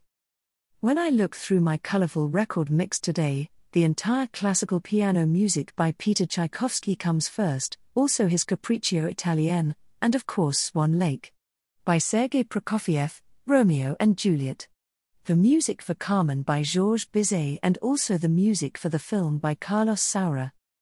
The dance scene in the factory in particular is rousing and spirited. I like Rimsky-Korsakov and Chatterton, very much the Bolero by Maurice Ravel. Then all these oldies, Glenn Miller, Marilyn Monroe, Edith Piaf, musicals, American film music. I've deviated from shallow pop, today I prefer something freaky and eccentric. Nina Hagen, someone should have recommended her in the past. I just kept laughing. Now I can get excited about her. Or rap, I still think of Los Angeles, the black musicians, the dancers. What do I still have here? There's Ofra Hazza with ethno-pop, Joyce Sims, the Pointer Sisters, Jennifer Rush, Tina Turner, Prince, Yellow. 2 records from Miami Vice. Then film music from Chorus Line, Cotton Club, Some Like It Hot. I love film music. You can dream yourself into it. Oh, and Astor Piazzolla. I also have some records from Siggy Schwab. He composed the Anna soundtrack.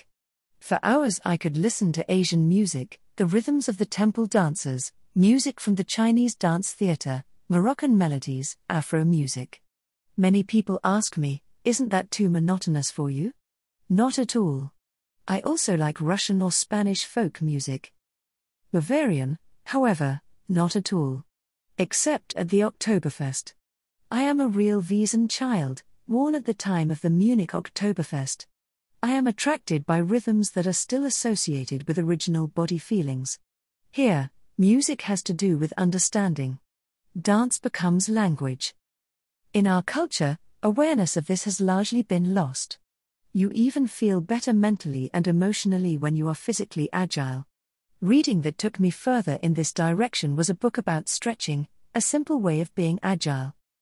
I'm sure it was this need for something lost that made dance films so successful. Before the TV series, I thought ballet was way too boring for most people. The opposite was the case. And there were thousands of new registrations in the ballet schools. New schools opened. I would never have expected that ballet could have such a broad impact. There is so much in dance. When my grandma died, we had to clear out her apartment. I found an empty book in which, strangely enough, there was only one sentence on one page, in calligraphy. Wherever knowledge of things ends, where experience is the law, there the dance begins. Mary Wigman. Doesn't that say it all? Shopping at the Victualier Markt.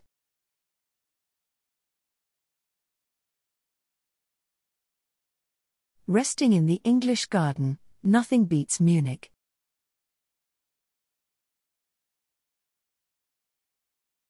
While filming in Paris, I danced my first jazz scene. Man, is that a body feeling?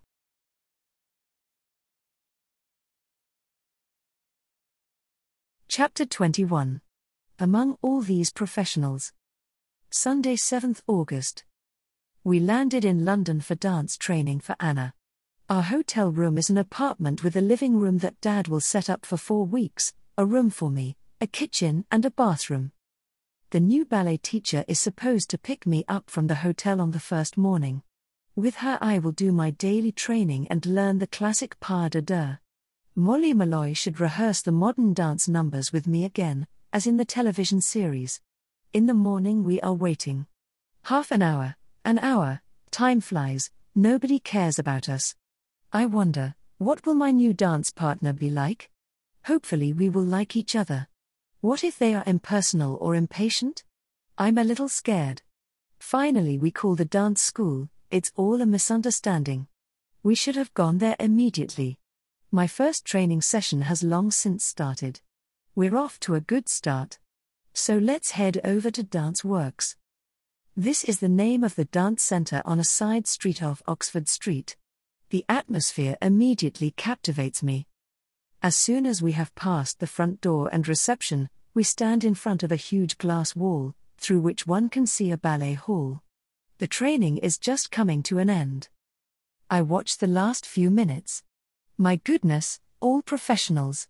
Can I keep up with such combinations of steps? My heart slips into the back of my knees as I stand in front of the glass. I feel fat and incapable. In America, I haven't trained all the time. Then the shoulder pain in Munich. This will be something. I am introduced to my teacher, Anna de Boissonne.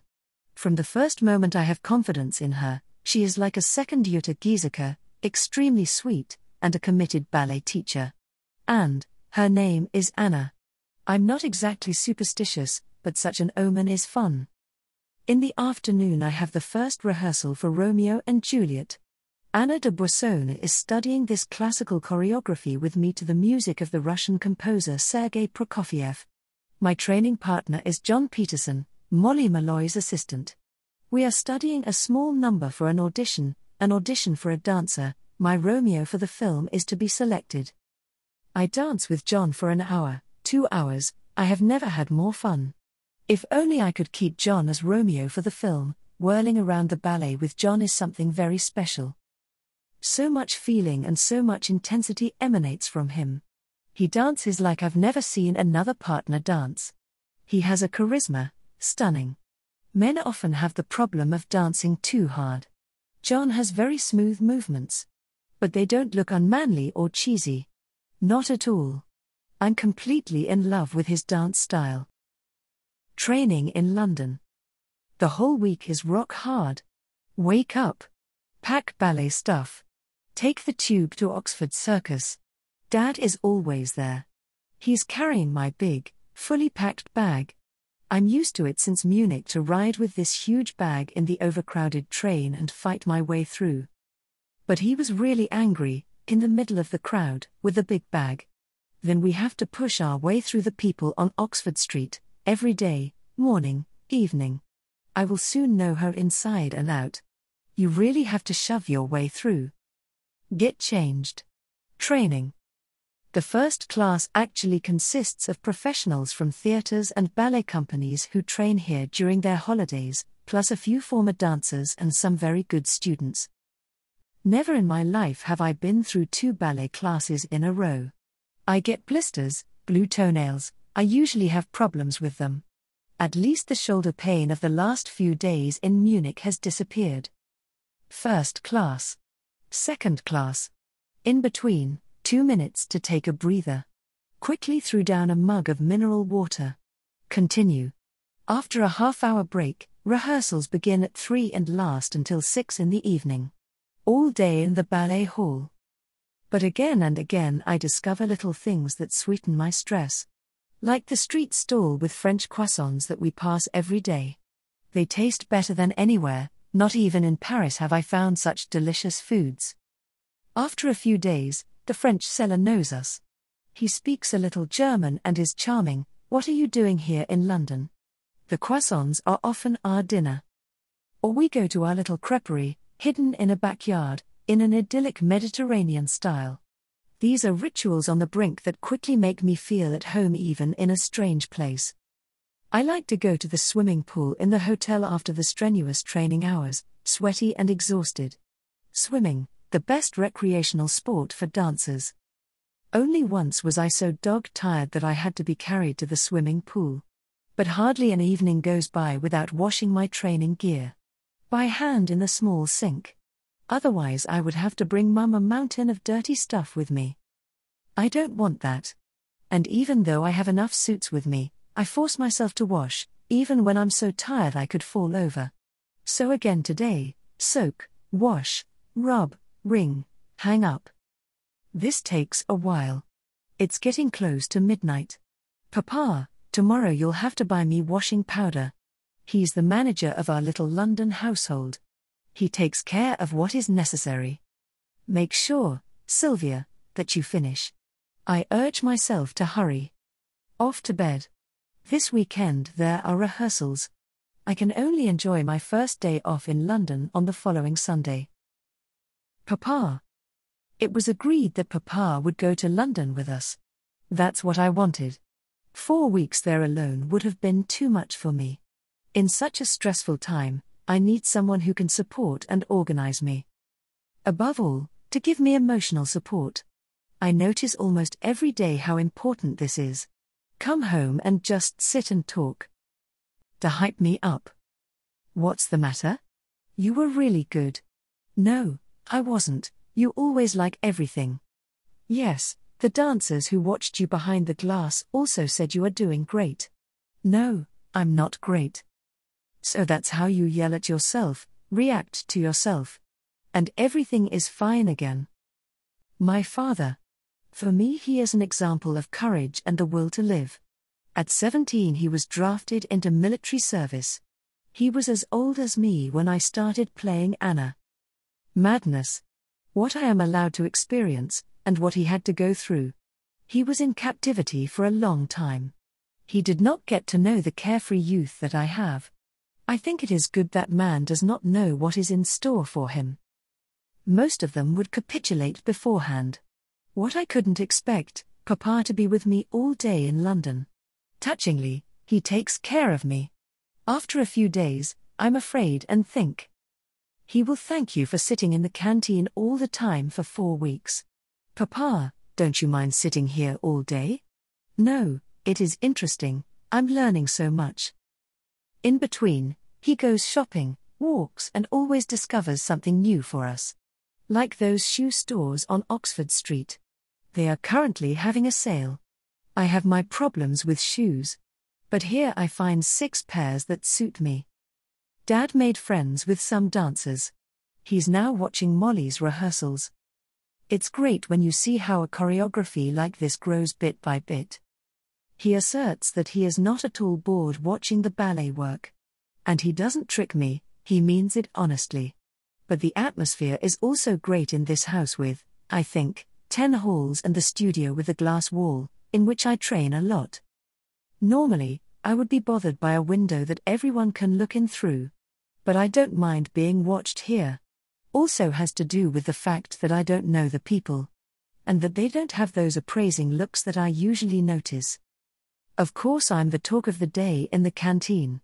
Who is this girl from Germany who does gymnastics here every day from morning to evening and does 1,000 different things?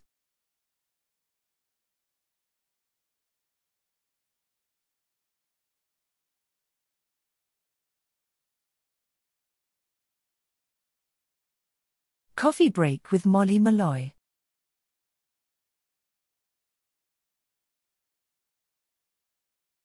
There is so much to discover in London in my limited free time. Dancing with John, a gift.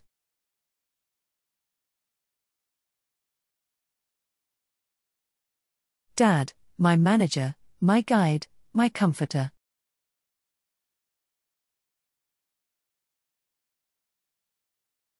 Chapter 22. 7 in one swoop. Saturday, 13th August. These feet. What are they doing to me now? Of all times, just when it matters. On top of that, I also got an infection on my big toe. If I just tap it, I could yelp in pain. The pressure from the toe next to it is unbearable in the point shoe. What to do with that toe? I wedge it under the big one. It's hard to dance like that. If you have sore feet, you become insecure on the tip. I still try to stay up, but the pain causes my foot to go back by itself. After the rehearsal, it hurts so much that I can barely stand on my feet. Anyone who wants to lose weight must first and foremost gain will. Fred Astaire. I get angry with myself, howl with anger. Those damn bubbles. The only thing that works really well here in London, I'm losing weight. Breakfast in the morning, then I don't eat anything for most of the day. Just drink a lot. I notice, when I have a task, I forget to eat. When I first started filming for television, I weighed 45 kilos. The scales climbed up to 50. I can't dance like that. I wanted to lose weight all year long and couldn't do it. I arrived in London pretty thick by my standards. I don't have scales here, but I know, gram for gram tumbles. The main way I notice this is that I feel better. At the same time my condition improves. I manage the 2 classes and the subsequent rehearsals with less effort than in the very first days. I'm gaining momentum. That spurs me on and gives me pleasure in performance. In this job, when dancing, in front of the camera, you have to work with your body, you have to be satisfied with it. Meanwhile, Molly has arrived. We are now going to the other numbers. I have to learn 7 choreographies in 4 weeks. In 4 weeks. As a dancer, you usually don't go through more than 1 dance task in a month. But 7. In one fell swoop. Romeo and Juliet is going quite well. We will only repeat that from time to time. In addition, a jazz scene in the disco, a jazz scene in a factory, with John a pas de deux from Carmen, a solo from Ravel's Bolero, a ragtime, a waltz in a peculiar version. The dancers who introduce themselves at the audition are great. I secretly wish they weren't that good. Maybe then John will get the role. Waiting for the decision. What else can I say? They actually choose John. For me, the best surprise of this first week dancing in England. Dancers and their shoes. This fiddling with the ribbons is also part of it every couple of evenings. Dancers and their shoes, a chapter in itself. I took 12 pairs of new point shoes and a mountain of old ones. First I trained with the old ones, they danced in nicely.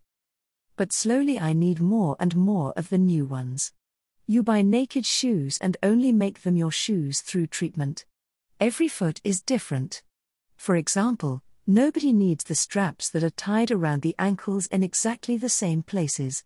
So I sit and poke at my shoes. It takes an hour to sew on the 4 ribbons and the elastics that keep the shoe from slipping on the heel.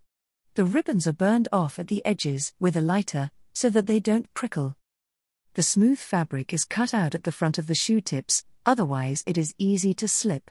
Finally, I paint the shoes with shoe whitener. This is how they become matte. Not every pair of shoes hugs the foot. Even if I buy shoes in the same size and from the same company, they turn out differently. In some, I feel good quickly, others I can only manage with patience in such a way that I can dance optimally in them. Shoes have to fit like a second skin.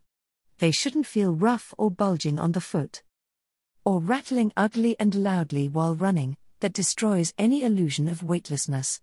Depending on what I need them for, they have to be softer or harder.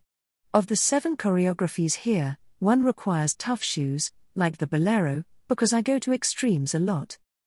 Another dances better in very soft shoes because you run and jump a lot.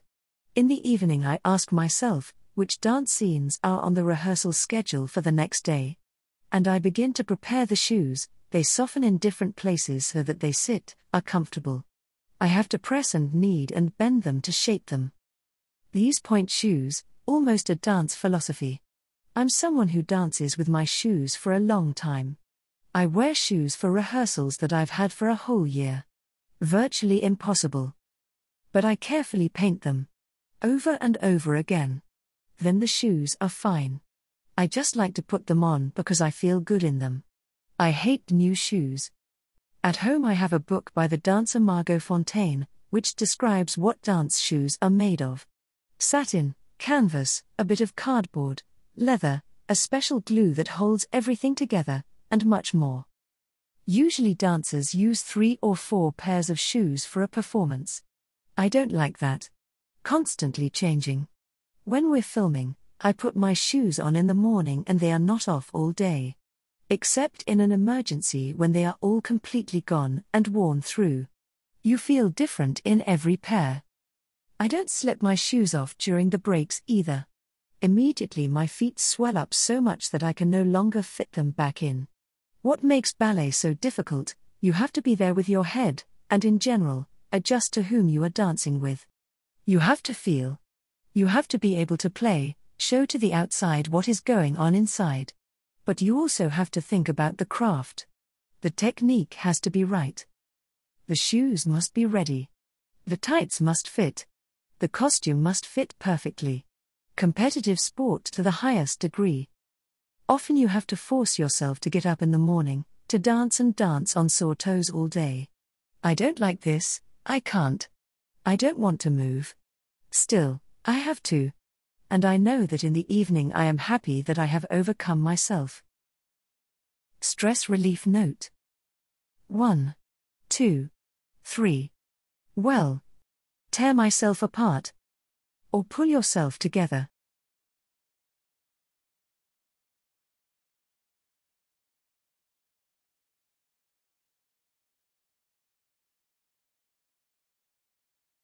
Learning 7 choreographies was a real challenge.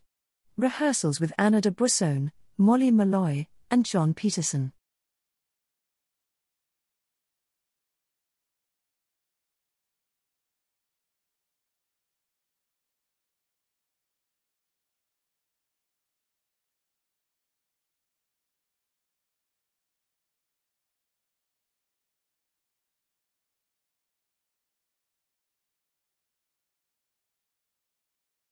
When I rehearse Carmen in a costume, the feeling for the role increases. As long as I dance, I am Carmen. Chapter 23. I Can't Do It. Wednesday, August 24th. In terms of theatre, there is so much going on in London. It's a shame that I only get a little of it. But the rehearsals are too exhausting to go out every evening. Jazz rehearsals are next. I like the music, the movements, I want to do it great. Like the others. Only, I feel like a duckling, like a dancing child who is still sucking my thumb. These jazz numbers, where you dance so close to the boys, and the movements from the hip. I really want to get into it with flair. I think the choreography is great. But I feel rigid, kind of vulgar. In classical ballet, you usually have a certain distance from your partner. It will take quite an effort to overcome this, to move my body provocatively. Although I enjoy it. And I only have to dance small combinations of steps. I also notice that I am making progress. I am confident. I can also find out about the swing from the hip. I would have laughed. This August in London is insanely humid. Sometimes during training I think, I'm suffocating. 40 people in the room. The class is full to bursting. The mirror dances have started. But nobody stays away. The atmosphere makes up for it all. It's bad with my nail inflammation. It hurts so much that I can hardly stand it. I was at the podiatrist's. He cut out a piece of nail. It was better for a few days. But now, I cry with anger and desperation in the hotel in the evening. I flicked my toe, try to fix myself, stab the water blisters. Some areas are bleeding. Papa, I can't go on. How am I supposed to practice with these feet? Anna de Boisson recently said to me, "You have learned a lot. Jazz training really matters." I am finally learning to include my head and arms in expressions of movement. My dance style is getting softer. More professional. Frank Strecker comes to London for a few days to record the dance numbers on video. He also says, there may be a difference from last year. You dance much more mature, more womanly.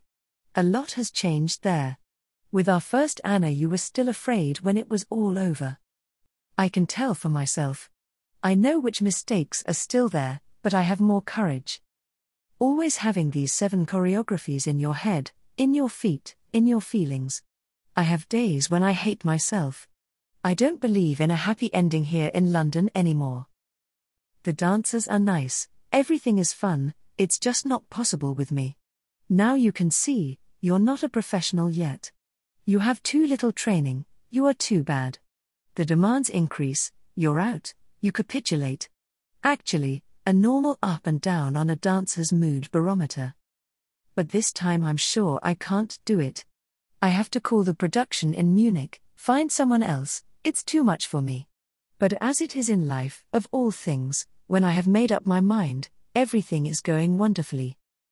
A day when I'm back in tune with the world. A costume rehearsal at Berman's and Nathan's is the order of the day, just like on my first visit to London. The big amazement with round children's eyes is over. I'll stay cool, drive over there quickly. Afterwards the rehearsal continues. Get out of your training clothes. Get into your costume. This is where the fabric stretches, where it's too far, where it can be a little tighter. Furthermore, I've already learned to stand a little above the situation. The 2 free Sundays are beautifully harmonious. We don't do a big program. Just strolling around, sitting in a pub, watching people. Let the city and people have an effect on you. Enjoy. The fact that father and daughter can do so much together, so outside the everyday world, an experience for me that I appreciate. And my teacher pays me a big compliment. Now you have become a completely different dancer, you have a different body, different movements. But I notice, my strength is exhausted. I am tired. Just tired. I feel like a little child who wants to go home to mother. The result, suddenly there is a tremendous anger. On everyone and everything. To the dancers, to my teachers Molly and Anna, to my father, to the ballet. I am done with this world. I don't feel like moving anymore. At noon I say to Papa, there is no point in my training. I might as well be in bed. I torture myself with only half my strength. I tell the body, do it now. But it doesn't listen to me at all. I'm sick of it. Fed up. I know it's my chance, it's my movie, it's my role. What is this? Anger? They'll tell me, girl, if you don't like it, just stop. We'll take another one. There are 1,000 waiting for their chance. Still, I could give up everything because of anger. I'm still on top. I'm running around. I'm jumping. But I want it to finally end. Then I made it home. We look funny. Our suitcases are not enough. We have to put packages together. As if we wanted to emigrate to Germany. Now I am very, very happy and proud to have persevered. All those weeks. In retrospect, I cannot say, damn London. No. There were more good days than bad ones. Overall tough, but great.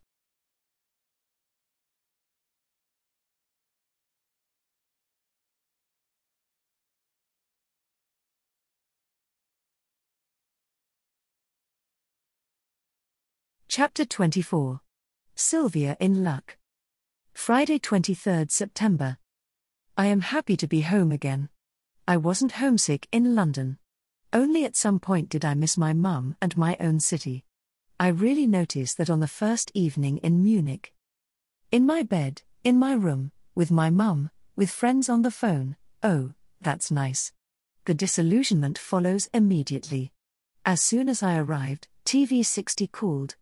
Meetings, dress rehearsals. And I had been looking forward to doing nothing for a whole long weekend, nothing at all. What are they actually thinking? I rage. But I comply. I know they have to get their stuff together too. But it's bitter. Not even having time to unpack the suitcases for 3 days. They are in my room and I step over them for 3 days. I trained for 4 weeks and needed a bit of time to collect myself, to even come to myself again. Shooting begins. Logical, this time it's different. Not a TV series, but a film, a real movie. Now everything has to be right down to the smallest movement. The huge picture on the screen is ruthless and does not forgive mistakes. That goes for the whole team. The tension therefore makes itself felt in all of us. After the success of the TV Anna, the film Anna is a big task for me and I will try everything to master it. I want to do my best. But that doesn't mean I feel under the compulsion to succeed. Just like last year, I can completely adjust to my role right away. In front of the camera, I forget everything else. Our shooting time is darn tight, from August 29th to October 10th, in Munich, in Ingolstadt, in Bregenz. The best comes at the end. The film will be shot in New York from October 13th to the 18th. I'm looking forward to it like Hans in Luck. Better still, like Silvia in Luck. Really, Anna brought me happiness. I have never been so happy so often in my life. I feel how I get a little further with myself. I notice that the people around me like me and take me seriously, they recognize my performance, they praise me. It is quite possible that other people need less affection than I do. In myself, at least, I notice that I really blossom when I can trust people, when I notice that I am loved. Only when the weekend comes do I not really know what to do with myself. Most of the time I sleep a lot, I mess around, can't do anything sensible and just want to be with my team all day. Even if I have little to shoot or just sit there and wait for my next scene. Only when I fall into bed dead tired in the evening do I feel how exhausted I am. I don't notice it all day long. I'm so 100% in the game. Not least because we work very harmoniously with one another. And if there is an argument, it is quickly buried. I'm Anna again. Our first location is Ingolstadt. A quick look at the Danube, then off to the city theatre. Anna's first engagement is filmed there. She plays in a musical called Fireworks. The story is also about Anna. I actually come across the name at every turn and is apparently a good talisman. It started with Anna Strecker, our director's little daughter. Monica and Frank now have a son. Surname: Philip.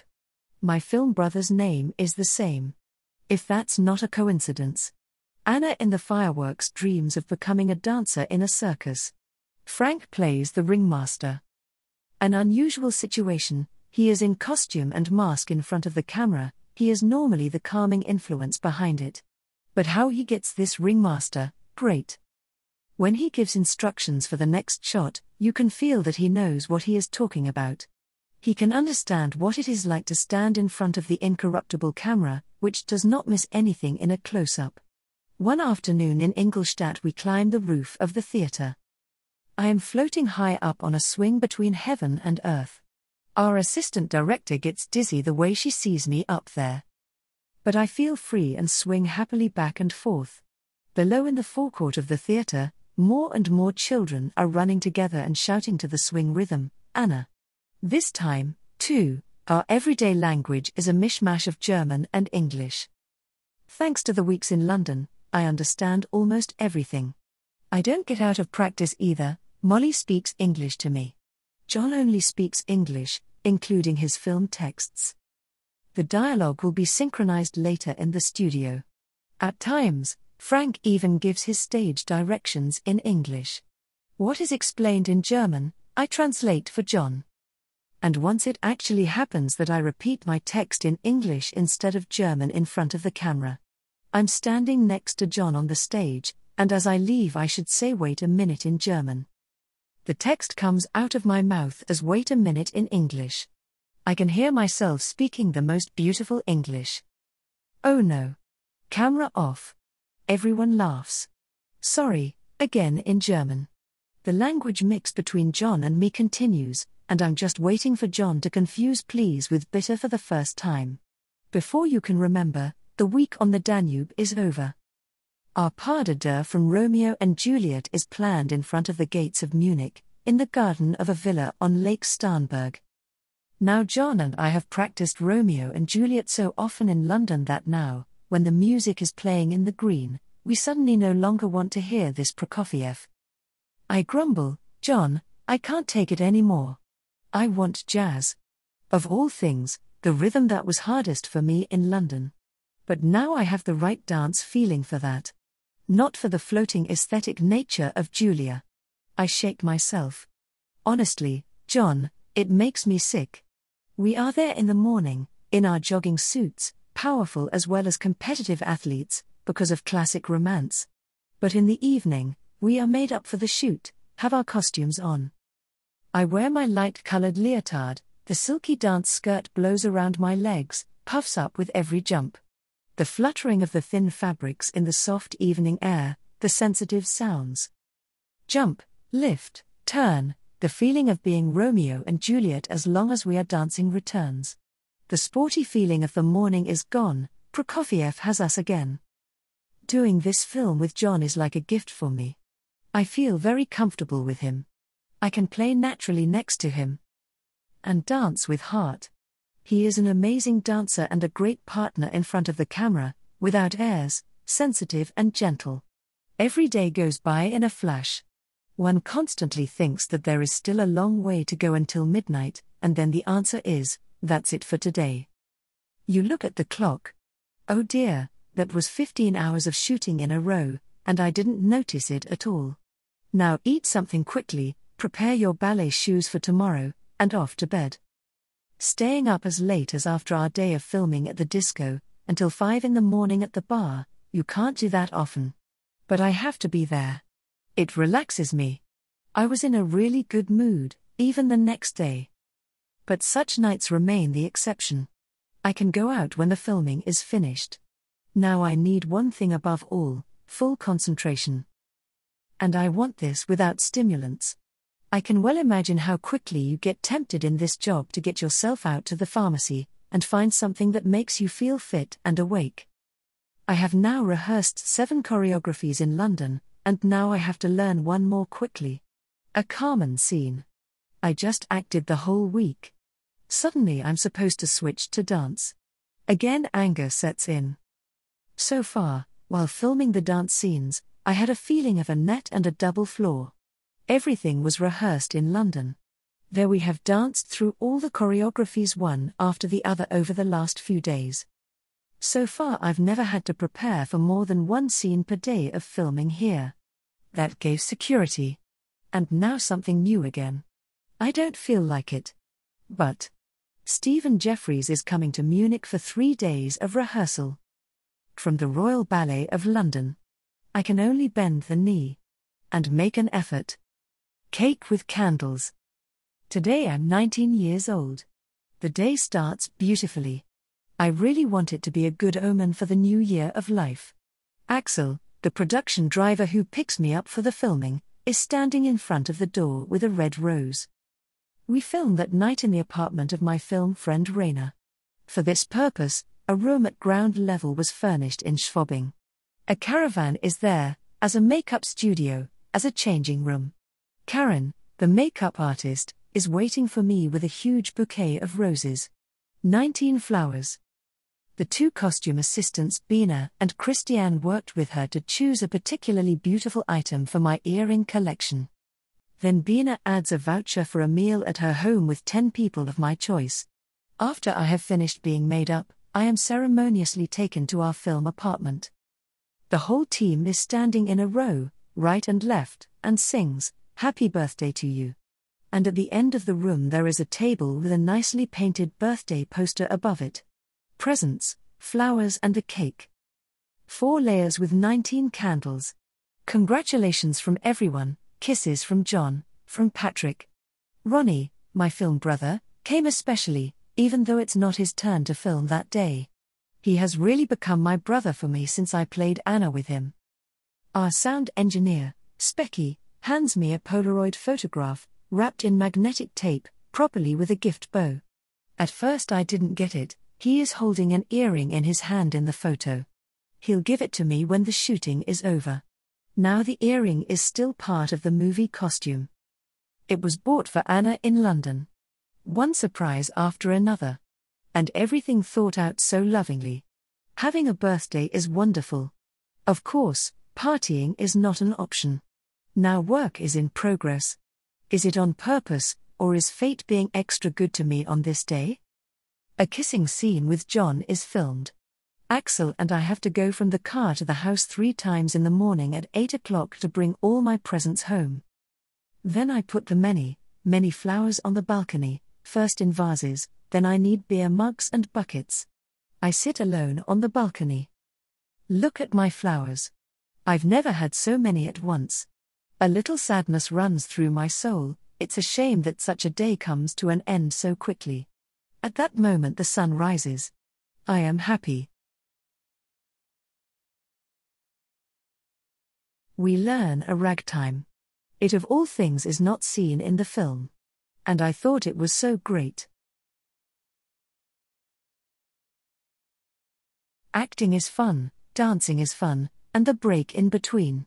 Film work with John and Stephen.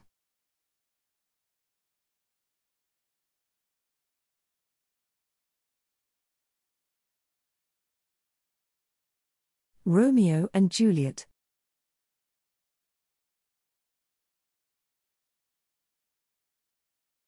Celebration for the Golden Camera with Bernd Burgermeister, Patrick Bach, and Frank Strecker. Dancing becomes an experience with a dancer like Stephen.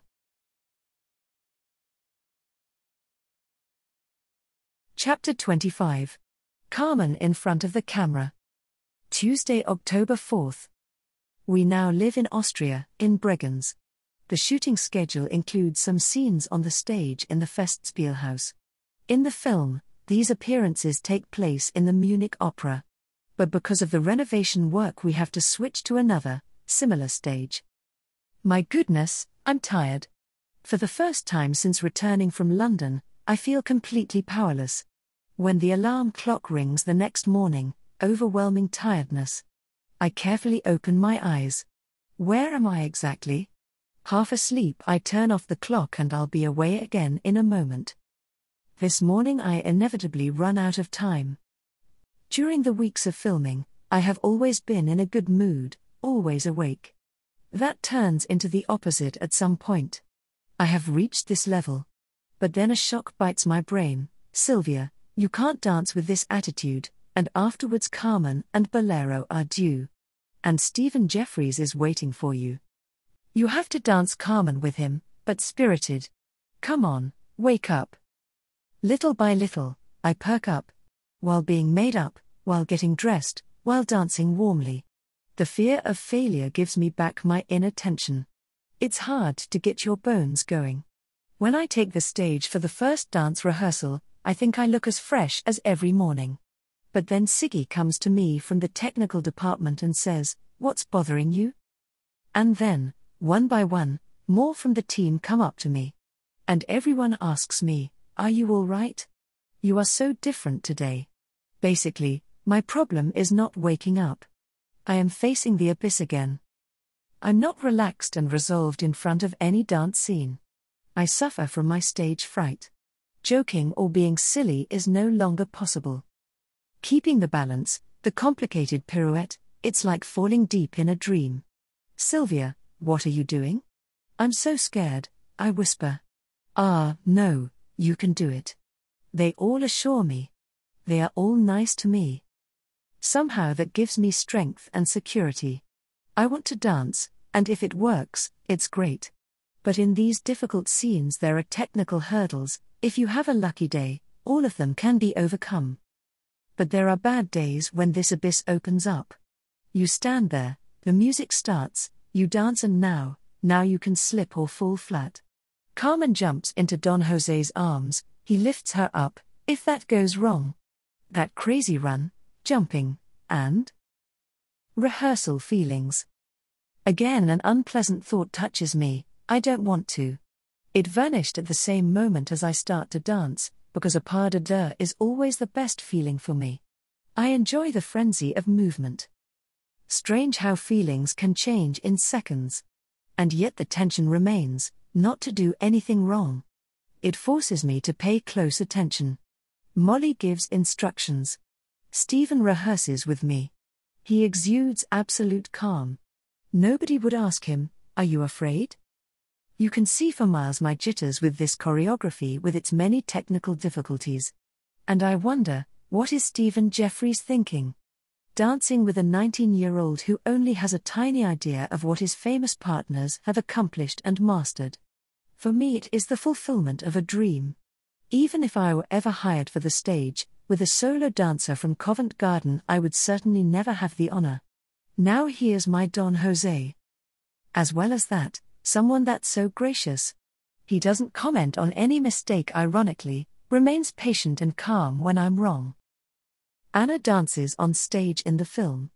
And I am very aware of the difference between theatre and film. On stage there is only this one time and there is no going back. We rehearse a couple of times and repeat the scene even if the camera is moving. Sometimes the director is happy with the first shot. And I'm disappointed. I want to go again. I didn't think I was good at all.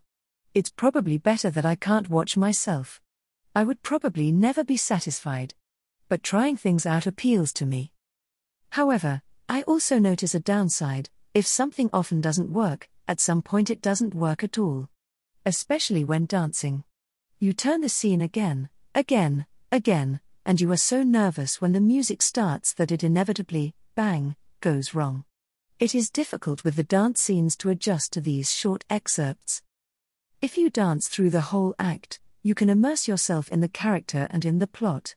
Now we have to get in the middle of it, for example, as Carmen. When she slaps Don Jose, he lets go of her, she walks up to him again. Cut. Although we always have a little advance from the music to get in. Standing in the pose at which the film recording begins, marking with your hands what is going on beforehand. Nevertheless, the feeling does not want to be real. The body, which is just beginning to move, signals, beginning. We are right in the middle of the story. The wave of movement, including the internal one, is missing. There is a risk that you will be too hasty if you just think through the positions instead of dancing through them. Because you only paint with your hands in the air. Jump, up, turn, turn, turn. Instead of three-way, three-way, three-way. And then the whole thing is repeated 5 or 6 times. And should also convince. Short arcs of tension naturally meet the fitness level. I can jump with untapped strength or push my leg up. When we rehearse for a film scene, like today, my imagination helps me too. What happens in dance is reality in my imagination. I am Carmen now. Show your colors. Rehearsals for the first scene are over. Now it's time to show your colors, Carmen in front of the camera. When I danced for the TV movie last year, I was just hypnotized to think of my mistakes. These eternal concerns, my feet are inward. Today I want to show expression when I dance. Now it's about looks, not about whether the foot is outward or not. The people in the cinema don't care if your feet are set perfectly, they want to see sensations. Often I still grumble when I see myself in photos, the foot is terrible. But what is important to me today is trying to interpret the role. I used to forget my face. Face and arms were dead to me. Now I notice how eventful dancing can be when face and arms and feelings dance along, when I am in the dance with skin and hair. I got that in London, and also, dare to dance like that. Of course, the technique has to be right. I keep working to improve it. But the crazy thing is, mistakes even disappear a little on their own if you are no longer so tense. Nobody is perfect. I've made up my mind, I want to dance, and I want to act. They both cannot be completely successful. In the afternoon the Carmen scenes are done.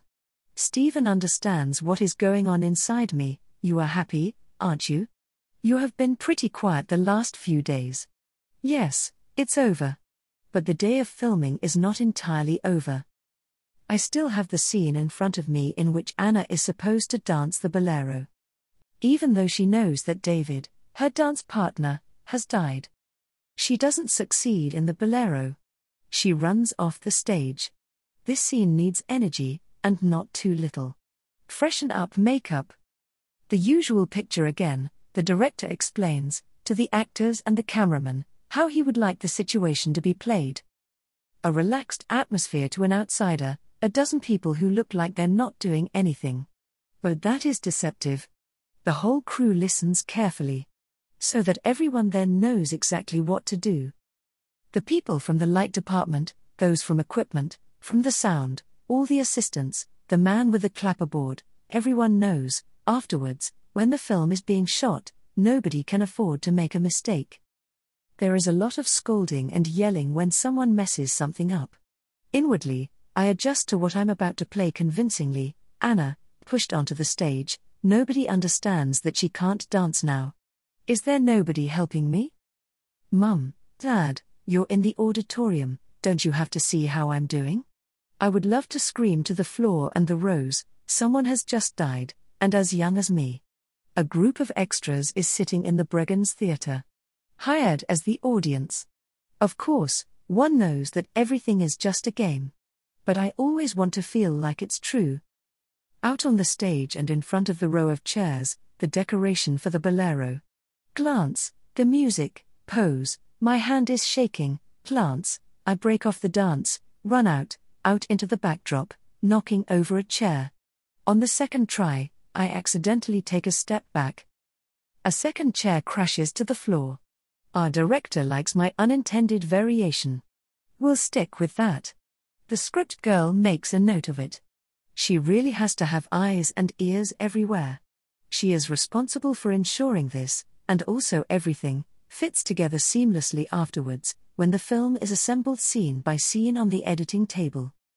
Woe to anyone who wears a red scarf on Mondays and a blue one on Tuesdays in the same place. Now it's about this second chair. On the next run I have to be careful to hit both chairs. We agree. We can film. Light. Camera.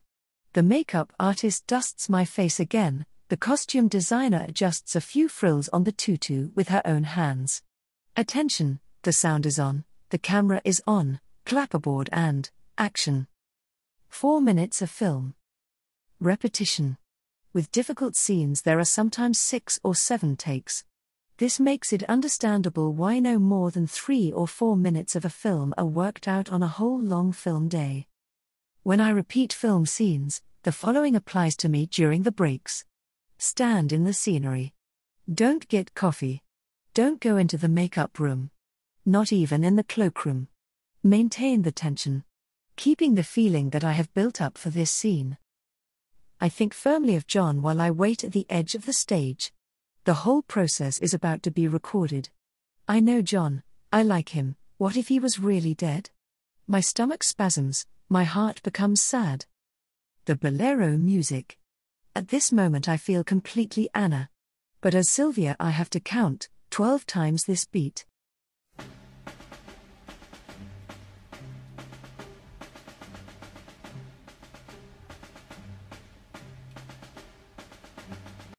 At 7, look at Madame d'Arbanville, at 8 in the auditorium, at 9 up to the stands. When comes my entry? I act completely oblivious, just want to feel the music, express these thoughts in my gestures and looks. What? To dance? Who pushed me out onto the stage? John, where is he? Blackout in the head. I'm supposed to count in all of this. Crap, I forgot. When I count, I think I'm moving like a machine, not like a person who has just been shaken by a tragic accident. Nevertheless, I know, I have to count. I have to start the dance step at the right moment.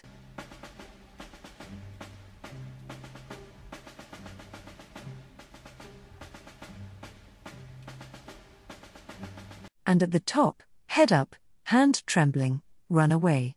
It hurts to stand on the tips of your shoes. I've been wearing these shoes all day. They were actually intended for Carmen. They are much too soft for the bolero. Stupid. But for a moment, grit your teeth. Count, suffer, to the extreme. Successful. This film's dramatic climax has been captured.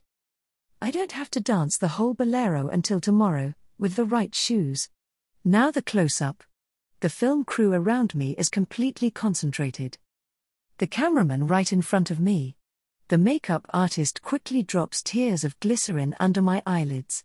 Take a deep breath, clap aboard, look at the camera. Dab a little on the face, new pearls of tears. Breathless calm. Full light on the face. Once again. Done for today. Where are we going to have dinner? I pack up my stuff. Better not go to the restaurant. I want to keep my weight for the filming in New York. In addition, I have to be fit tomorrow. I still have to dance the entire bolero solo on the Bregan stage. Then we travel to Munich. And there, I will have to pack my bags for the last time for the Anna film. Or should I rather say, may I?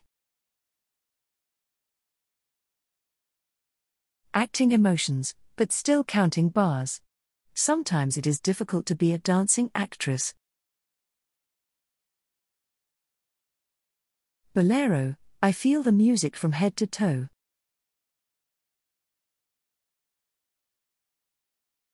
As Carmen, with Stephen Jeffries.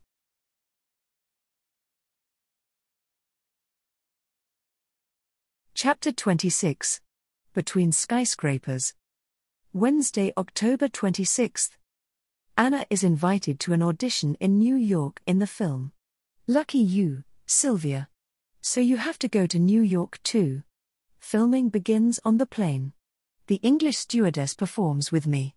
Also my father, as a sleeping passenger next to Anna. We have a lot of fun. Makeup on the plane, a balancing act. Changing clothes in the narrow toilet, a juggling performance. While we are in New York, a total of 36 film teams film between the skyscrapers. Our small German group has also been expanded to include a few American colleagues. I don't have big dance scenes in New York. Just a small shot in the ballet hall. For me, dancing is always like a thorn in my side. When I act, I just feel freer. So the atmosphere in New York is relaxed. I take the last tasks very easily. Which doesn't mean that I have little work. Every day at 6 I stand on the mat at Karen's. I get makeup in her hotel room. Let's go.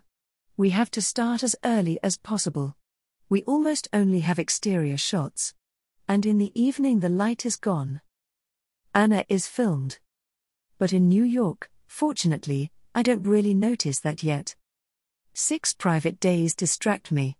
With Dad in New York. We are conquering the city, without a plan and without a program. Let us drift.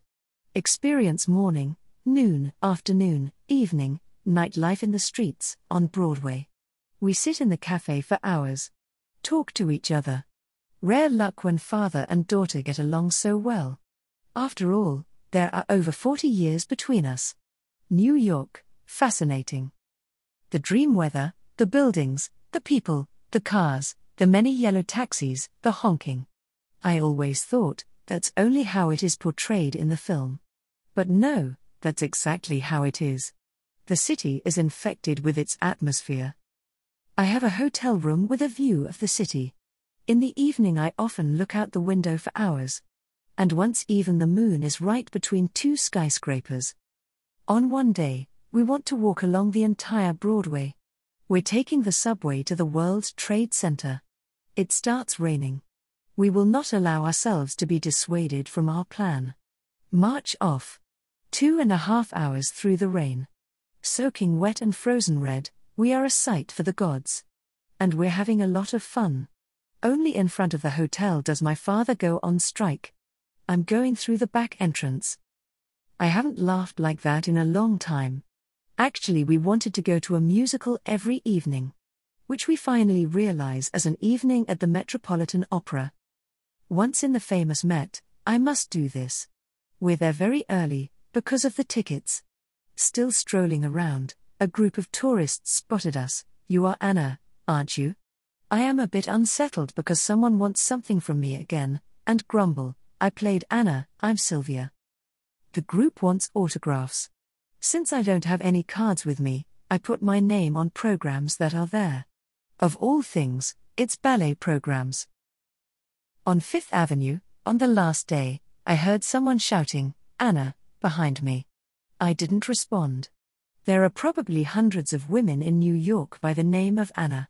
But a girl catches up with us, smiles at me. The young American really meant me. She was an au pair in Germany when the series was on television. She is happy to see me here. Anna, she thought, was wonderful. Anna in America, attending a famous ballet school.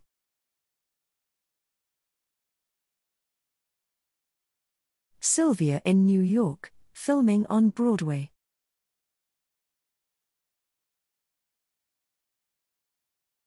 Chapter 27. Farewell to Anna. Thursday, November 10th. The work on the film is nearing its end. We synchronize the text passages that I shot with English-speaking partners. When I see myself there on the screen, I can see for myself that I have learned a lot since my first steps as Anna, in terms of acting and dancing. This time the hole I get into after the end of shooting looks completely different than the first time. I'm not sitting in my room, weeping and sad. But I can't sleep anymore. Go to bed at 4 in the morning and I'm already before breakfast awake. It's lucky that I have so many appointments ahead of me. Unthinkable if nothing was going on. I have just finished my first day as a circus child. I am learning tightrope walking for Circus of the Stars. Exciting. The people from the circus are so warm and kind to me, nothing can go wrong. A sponsorship award stands next to my golden camera, the Telestar. Why do I always have so much stage fright at awards ceremonies? Nobody in the hall eats me. And yet. But the others have it too. It goes with the territory. As does the joy. The Anna cinema premiere is getting closer. You can't be more excited than I am. Press screenings have been announced in many cities, in Hamburg, Cologne, Zurich, Stuttgart, Vienna. And I get another prize, the Bambi. This tells me, for a second time, say goodbye to Anna. Anna has become an independent person for me. I see Anna next to me, and sometimes it's really funny, as if I could watch her, basically myself, when I act. However, to equate myself with Anna, anything but that. I would like to slip into many other roles. What journalists ask. Journalists, I don't know how many interviewed me. However, some questions simply cannot be answered. How many pliés do I do a day? Plié is a squat. The basis for countless many dance figures. The 5 positions of the feet, positions des pieds, are practiced. These are carried out with the feet turned outwards. In the first position, both feet form a straight line with the heels touching. In the second also, only the heels are separated from each other by a foot's length. In the third, one foot stands in front of the other, the ankles are crossed. In the fourth, the feet are parallel to each other, separated by a foot's length. In the fifth, the same foot position as in the fourth, but the feet touch each other over their entire length. There are also 6 classic arm positions, portes de bras. These exercises consist of the same movements, but always in a different order. Has anyone ever counted how often they perform a single movement per day? And then the question, how do you cope with success? What does that mean, cope with it? If I struggled with this popularity, if I would drink, take drugs, if it were a sacrifice for me to be in the limelight, then it would be a shame, then it would be bad. After all, I was warned. When I signed my contract, me and my parents were made aware of what it meant to be in public. If it still gets too much for me sometimes and I nag, my dad teases me, you act like Socrates' bad-tempered wife, Xanthippe. Because there are people who just make me aggressive. Although they don't really give me a reason, I get stroppy. Everything is resisting inside me. If something is wrong in an article, sure, then I get angry. And I have to get rid of the anger. But I leave it at home. And then I'm rarely cross to the next journalist. I'm slowly even starting to laugh at people who write stupid, untrue or naive things about me. You don't get anything for free. It seems narrow-minded to me when journalists always pick on the subject of sex, love and boyfriends. What gives them the right to want to know everything about you? Love can be the most beautiful thing in the world, but in our time, it often seems to me to be the cheapest. Do you have a boyfriend? That seems to be the most important question of all. As if there weren't enough interesting topics. The media stirs up panic among young girls. If I don't have a guy by my side, I'm not full-fledged. Women's emancipation? All talk. As if time stood still. My answer to this question, this is my private business. But the answer is not accepted. If I don't give any information, there is wild speculation. I also hate it when someone tries to force me into a cliché, like the other day. Do you have a favorite dish? No. Your favorite singer? I don't have one. And so it went on, and I kept repeating, I haven't. What do you have anyway? Luck. Everything about me was lucky. Sometimes I read, your dreams have come true. Nonsense. Coincidence. I'm not heading towards anything. They just saw me dancing at the ballet school, and I was the lid on the pot for them. I could easily been sick that day. Other girls dream of becoming a star, and never have the opportunity to play even a tiny role.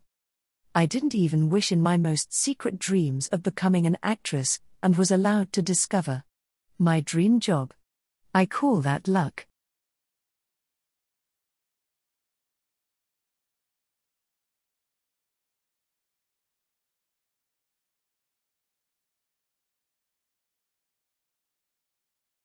For Circus of the Stars, on the Rope.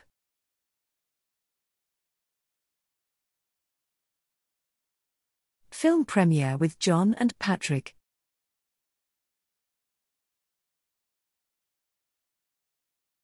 A Kiss for Bambi.